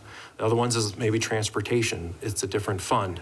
If they have something that gets moved up into their process per direction by either council or city management, and they don't have the capacity for that fiscal year, we will let them have some of that allocation of that contingency to be able to start that project or that design, things like that. So it helps us with any unanticipated expenditures or any unanticipated revenues that the city receives that are able to spend. Is it a dollar amount? Do you have to, the So- contingency fund, or how, yeah? So Mayor, Councilmember Goforth, it is a separate fund that we do have. It's a contingency fund, and it is a dollar amount that we look to have just in case. It has been roughly about 70 to 80 million dollars in the past fiscal years. And as I mentioned with CARES, we were probably down to about $1 million in our contingency fund. So we don't know what's going on. So to have a healthy contingency, we have it on some other ones where we used it with the Falcon Field storm damage. That was about $20 million. So we were able to use some of that. That's why we kind of keep it around there. We do review it on an annual basis to see, okay, what do we have going on? What do we feel that the right amount of contingency is? And for past practices, it's been about 70 to 80 million dollars.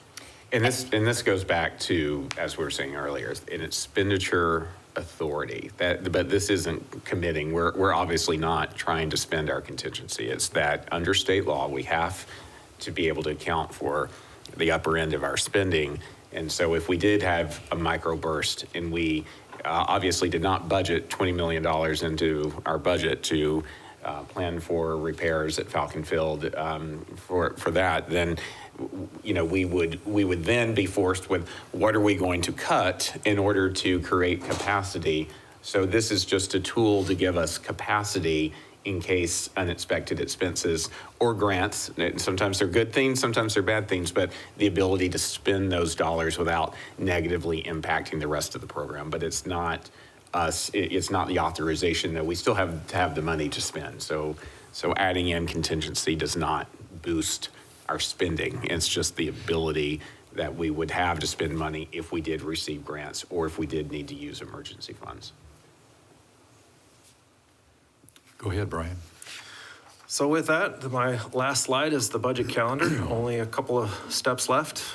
May 18th is when the tentative budget will be presented to council for consideration for adoption. And then on June 1st, the capital improvement program public hearing and adoption would be for council approval, then also the annual budget and secondary property tax public hearing, and then the adoption of the final budget on June 1st. And then on July 20th, the first council meeting back from break, the secondary property tax levy adoption would be presented to council. And that would wrap it all up. Council, any further questions for those that are distance away?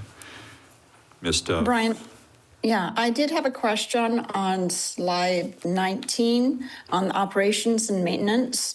So those figures are allocated to the capital improvements that we're making per year. That's related to the total expenditure. I'm trying to understand what that figure is. No, thank you for the question, Mayor, Councilmember Duff. Yes, that operation and maintenance that we have programmed in there is part of the project itself. So for instance, when we were budgeting for the library, that operations and maintenance for staff in future is in that number for the operations and maintenance. It's not, we try to separate those types of ongoing to those projects, and so we can isolate those two. And Mayor, Councilmember Duff, the increase for 26-27 is related to the expansion at Signal Butte. So that's going to be providing that additional operations and maintenance budget related to that expansion. Okay, so, but that is a general fund expenditure? I'm just trying to understand. It will be a mixture of funds. So for Signal Butte, that's going to be the Water Enterprise Fund. If it relates to, if we look at 27-28, there's an additional MR unit for fire in there that related to the GEO project of the neighborhood response facility. So depending upon where the project is being funded out of and where that operations is dependent upon then what that funding would be. So Signal Butte would be utilities. Exactly. Okay, so the operations and maintenance, these expenditures are found in our enterprise or general fund budgets, right? Mayor, Councilmember Duff. Are you pulling them out separately and including them in CIP? Mayor, Councilmember Duff, they will appear in our operations and maintenance budgets, which is going to be your utility fund and your general fund. So this is going to be the cost related to these large capital projects to continue running those. The capital expenses up top will just be to build that asset, and then the operations and maintenance would be the ongoing costs to run those facilities. So these are the additions that we're putting into the budget because of these capital improvements. Correct. Okay, great. Got it. Thank you. Yeah, Mayor, Councilmember Duff, that's yet another layer to make sure that we're being conservative in the way we allocate this, because sometimes you have the funds to build the facility, but do you have the funds to staff it and operate it? And so we have to look at both, right? Because even if we were to have maybe bond approval to go out and build a building, do we have then the operating funds that tag along with that to staff that facility, to do all the things, to outfit that facility, to, all the things that are required for that? So appreciate the fact that we link that together and make sure that we're looking at both ends of not just being able to build, but to operate.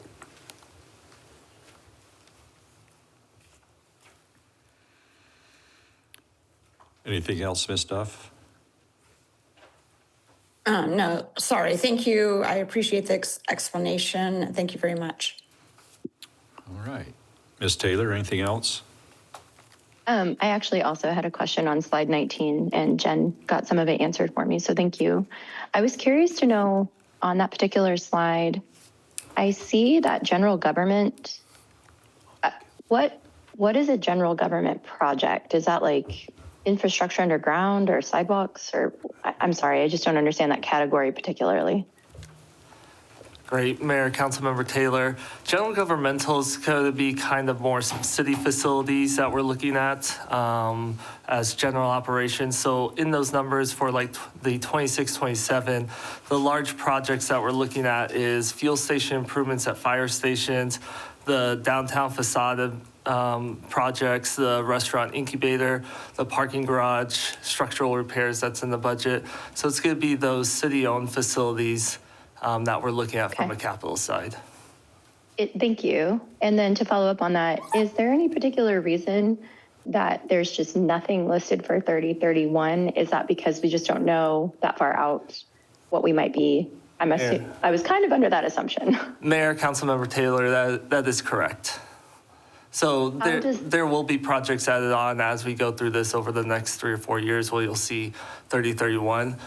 If we take a look at 26, 27, we've identified projects like the parking garage structural repairs and/or the fuel station improvements at fire stations.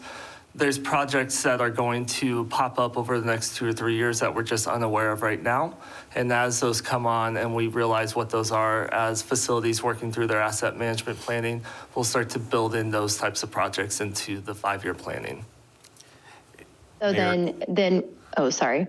Oh, no, I was just going to add, Councilmember Taylor, on some of these categories, because of life cycle and other factors, they can predict out several years in advance exactly when some of those large projects would need to happen. I think what you see on the general governmental side is that those are a lot more of the unknowns, as was just stated. I mean, we talk about structural repairs that probably 4 years ago, we didn't know we needed fuel tank replacements. And so you're going to see, again, one of the things that's been really important to me has been to try to get our arms around the deferred maintenance of city facilities. So we're going to continue, as funding becomes available, to continue to chip away at that. And I think you'll see as we identify those, and Tony and his group in facilities have been working diligently to do that, and as funding allows, we would then be adding projects into that in order to try to make sure that we're staying on top of that.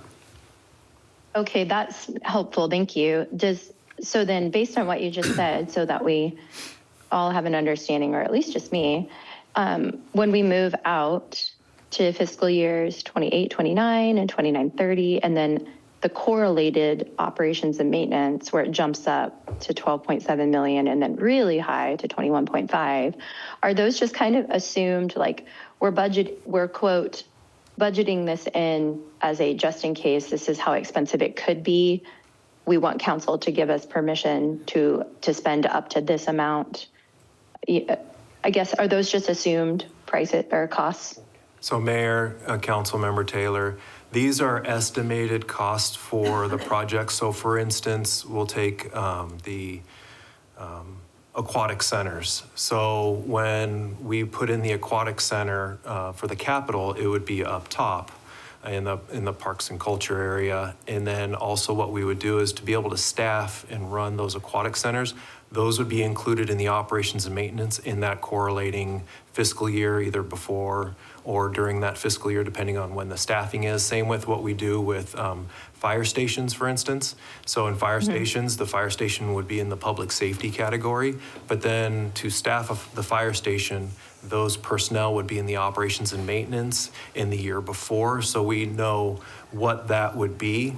The only year that we would be budgeting for authorization is the 26-27 year. As I mentioned, the next 4 years, that's really just a plan. So for instance, if one of the projects that did have staffing involved in it and it was prioritized, hey, you know what, we don't have the funding, the city doesn't have the funding right now for it in the general governmental fund or the utility fund, and we wanted to push it out, we could push out that project. That staffing would also be pushed out into the later years also. So it's really just a plan. So these are, the larger, I was really focused on that general government just because that line looks so interesting and how we didn't have anything planned out for 3031, but we had a operations and maintenance planned out for 3031. And so I was guessing these are just estimations that you have, but they could obviously fluctuate or change as we're coming into that fiscal year. Am I correct in that understanding? Mayor, Councilmember Taylor, that is correct. It could change as Sam mentioned when we go through this process next year, and a project might pop up, or when we go through this process, I know we'll be coming back to council in a couple of weeks on the 26 bond package. If some projects pop up that are going to be in fiscal year 3031, then that number would fill in, that year would fill in, and then if there was any operations and maintenance, we would then also put that in that column also. So it can fluctuate depending on what the priority is and how we review it every year to see what projects are needed. And Mayor, Councilmember Taylor, add some clarity to it too. For those numbers that you're looking at, if they're ongoing, what you're seeing there is a cumulative total. So with the 3.8 million that's in 26-27, anything that's ongoing is then going to move through that 5-year forecast. So that's why you see that kind of stair-stepping upwards, because it's as those additional O&Ms get brought on. Got it. That was super helpful. Yeah, I was trying to, you answered my next question. Well done. Okay, my only other question is, maybe I missed something, but I can't stop looking at how giant that carryover fund is. And we have a big reserve fund too. I know this is a very broad question, but have we considered anywhere in our current forecast where we could use some of those funds to offset any deficits that we would be going into this coming year? So thank you for the question, Mayor, Councilmember Taylor. The carryover is actually obligated funds already. So it's either we have something in contract, a purchase that we did a purchase in June. However, we're not going to receive it and pay it until July or August, so we have to carry those funds over, or even projects, multi-year projects. As I was going through, those 7 projects are multi-year projects that equal about $110 million in carryover. We're already contracted to do those projects, so we have to carry those funds over. So all of that is actually already obligated for us to carry over and spend. I see. Okay, that answers that question well. Thank you. I have no other questions right now. Very good. Thank you. All right. Thank you for the presentation, budget overview. Very necessary. It's very complex, and we always have lots of questions. And I think everyone appreciates our due diligence and everything you do. It's critical. With that, Council, we have 2 appointees to the Historic Preservation Board, Mr. Welker and Ms. Leineman for the DRB, Design Review Board. Is there a motion for that? Thank you. Mr. Adams, thank you. Mr. Reddy, all in favor say aye. Aye. Aye. Aye. Thank you. That motion passes. Next is the receipt of board and committee minutes, which are the Economic Development Advisory Board, Audit and Finance, Design Review Board. Is there a motion for that? Thank you, Ms. Goforth. Thank you, Vice Mayor. All in favor say aye. Aye. Aye. Aye. Thank you. That motion passes. Along with next is current events and conferences attended. Council members, do you have anything you wish to share? Mayor, Yes, ma'am. even though I'm not there, I'm still going to butt in. I'm sorry I'm out of town today, but I will be back in town for this weekend because we have Mesa Amplified, which is a music festival going on in downtown Mesa. And I just wanted to note, this is in addition to the longstanding and now the largest free emerging artist festival in the country, which will be held in October this year, which is the Mesa Music Festival. So we have two festivals going on. And we'll have the Ataris playing on Saturday night. There's music throughout downtown in the businesses and a neon dance party tomorrow night. So check it out at downtownmesa.com.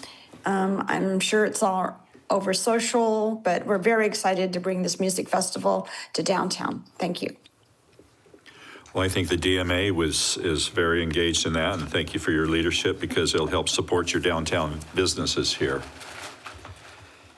Ms. Taylor, anything you'd wish to share? I do not have anything, but thank you for asking. Anybody at the dais? Sure. Let's go for it. Share with us. I got to read to third graders, I think they were second or third graders at Red Mountain Ranch last week for Arbor Day, and that was great. They're a K-8 STEM academy and doing really well out there at Red Mountain Ranch. And then I welcomed the Alpha Delta Kappa for Outstanding Women Educators here at the Delta Hotel over the weekend. It's a great group of ladies, former educators and current educators. I attended the board meeting for Boulder Mountain Community with Tyson Matheny. That's the Irish pronunciation. Most know him as Matheny, but he said he goes by either one, but it's Irish and it's Matheny. So anyway, Tyson is doing a great job again, going around to the communities along the perimeter of our wildlands to make sure that they're fire-wise. And so I appreciate his efforts. I was there with him. And then I attended the Longbow stakeholders meeting yesterday. We continue, the city continues to really put a lot of effort and resources into coming up with a vision for Longbow. And so I appreciate all the staff time and effort that went into it. They did a phenomenal job. We had 60 people. It was a great turnout. So I'm really excited to see the outcome of the comments. And they did breakout sessions, focus groups, small groups, and I think it went really well. And I just want to tell staff how much I appreciate the effort and the time that they're putting into this. And I hope our residents recognize that, you know, how important this area is and that we've identified it as an important opportunity area, and we're really trying to make something of it. So, and then today we run Mesa at Smith Junior High with Nicole Leba, who we all know does such a great job getting those kids active and engaged at school. So I think Mr. Summers will be there with me. Anybody else? Why is she trying to actively engage? I don't know. She's trying. Anyway, thank you. Very good. Vice Mayor? Sure. See, I told you it works really quickly. I did a few things on behalf of the mayor's office, some greetings. One was Mesa PD and Global Ties. Global Ties works with international police departments on coordination and education efforts. This year it happened to be Mexico, which was fantastic. They had the opportunity to see our fusion centers, our real-time crime centers, some of the technology that we are integrating, but most importantly, talk about how we take care of our officers, because it really is about the officers on the street that matter. On that point, it segues to the Mesa PD 20 years of service and promotion ceremony. Congratulations to all our officers who were recognized either for their heroic actions or their promotion. One Purple Heart was actually handed out that day. That's very rare, thankfully. It was to someone who did very well with the injury. We hope not to have to hand out another Purple Heart, but it's part of the job. Also had the opportunity, Scott Kahn is for an IT guy, Scott Kahn is so excited. He hosted the Western Regional Innovation and Technology Alliance. I know he sent an email to council. I gave a brief 5-minute welcome to Mesa and told everybody to shop downtown. Jen, for you, leave your money in downtown. Which they did. Thank you. They did. So appreciated that. But the Western Regional, they do benchmarking and efforts, collaborative efforts for our technology and innovation here. And then finally, I gave some welcoming remarks and participated in an Ireland delegation who are very interested in what's going on in Arizona with our supply chain and chip manufacturing throughout the valley. So they had the opportunity to tour ASU, the ITSD building, as well as some of the businesses around here. So I participated in that conversation. Sounds like you're about as busy as I was. I felt it, yep. So I'll just share with you, a week from today, I'm happy to report the state of the city is over with.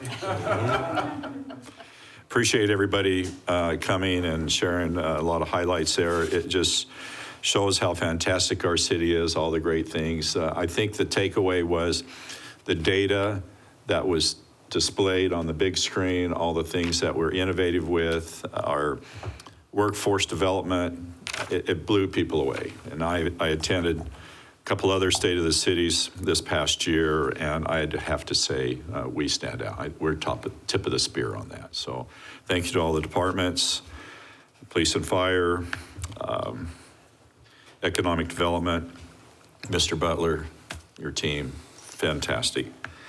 Along with that, I did an Arbor Day book reading at Robeson Elementary, third graders. And then we had National Volunteer Week, spoke at that, and Mr. Butler and I returned last night from a GPEC executive mission, and Miss O'Donnell is on her way home this morning. So that was very informative, learned a lot of stuff. One thing, I reached out with Honeywell Corporation in Arizona. I was amazed at how much they do in Arizona. And I challenged them. They have very little participation with Mesa, Arizona. So we're having a conversation soon about how Honeywell can participate in career paths for our high school students. And they need employees in their businesses. And what they build is fantastic. So if you're on an aircraft, they probably have built 40% of the components on an aircraft. So safety is their minding, is very much in mind with them. With that, Mr. Butler, can you share future meetings, please? Mayor, Council, first of all, thank you, Mayor, for your comments for staff in regards to the state of the city. The mayor is not exaggerating, and many of you have attended other states. So the state of the city addresses. We have the best, and that's without a doubt. And folks, even at GPEC, you were talking to business leaders and community leaders from across the region, and they were all aware about Mesa State of the City, and those who didn't attend heard that they missed a show. So we appreciate everything that goes into that. The mayor mentioned several departments, but our Channel 11 staff who works tirelessly to produce that and get that together, really appreciate all the hard work that all of our staff. It's a great way to spotlight the city to the business community and others in the region who may not know everything that's going on in Mesa. So appreciate the mayor, and he did a great job with that. Looking ahead, though, Councilmember Duff, I appreciate you talking about Mesa Amplified. Appreciate everything the Downtown Mesa Association's done to put together and hold this 2-day music festival in downtown. A lot of activation all over the city, all over the downtown area for that. So it'll be, I think, good weather as well. So hopefully folks will come out and participate in that. We do have, starting on May 5th, is the 20th annual Mesa Hydration Donation Campaign. So just be ready, Council, because I'm sure you'll be at a lot of photo ops for donations of water. Great partnership between the City of Mesa and the Mesa Chamber of Commerce, that makes sure that our most vulnerable in the community have water during this the tough summer months. So appreciate all the businesses and nonprofits and everyone who participates in that campaign every year. Councilmember Heredia, a week from Friday, has his spring blast at the Rhodes Aquatic Center. So he's always ready to show off his flow rider moves. So you can go out and see him on Friday, May 8th from 5 to 7 p.m. But Mayor and Council will convene back here on Monday, May 4th at 5:15 for study session, followed by the council meeting at 5:45. Thank you, Mr. Butler. With that, I'll entertain a motion to adjourn. Thank you, Vice Mayor. Thank you, Mr. Reddy. All in favor say aye. Aye. Aye. Ladies, enjoy your time away. Talk to you soon. We're adjourned.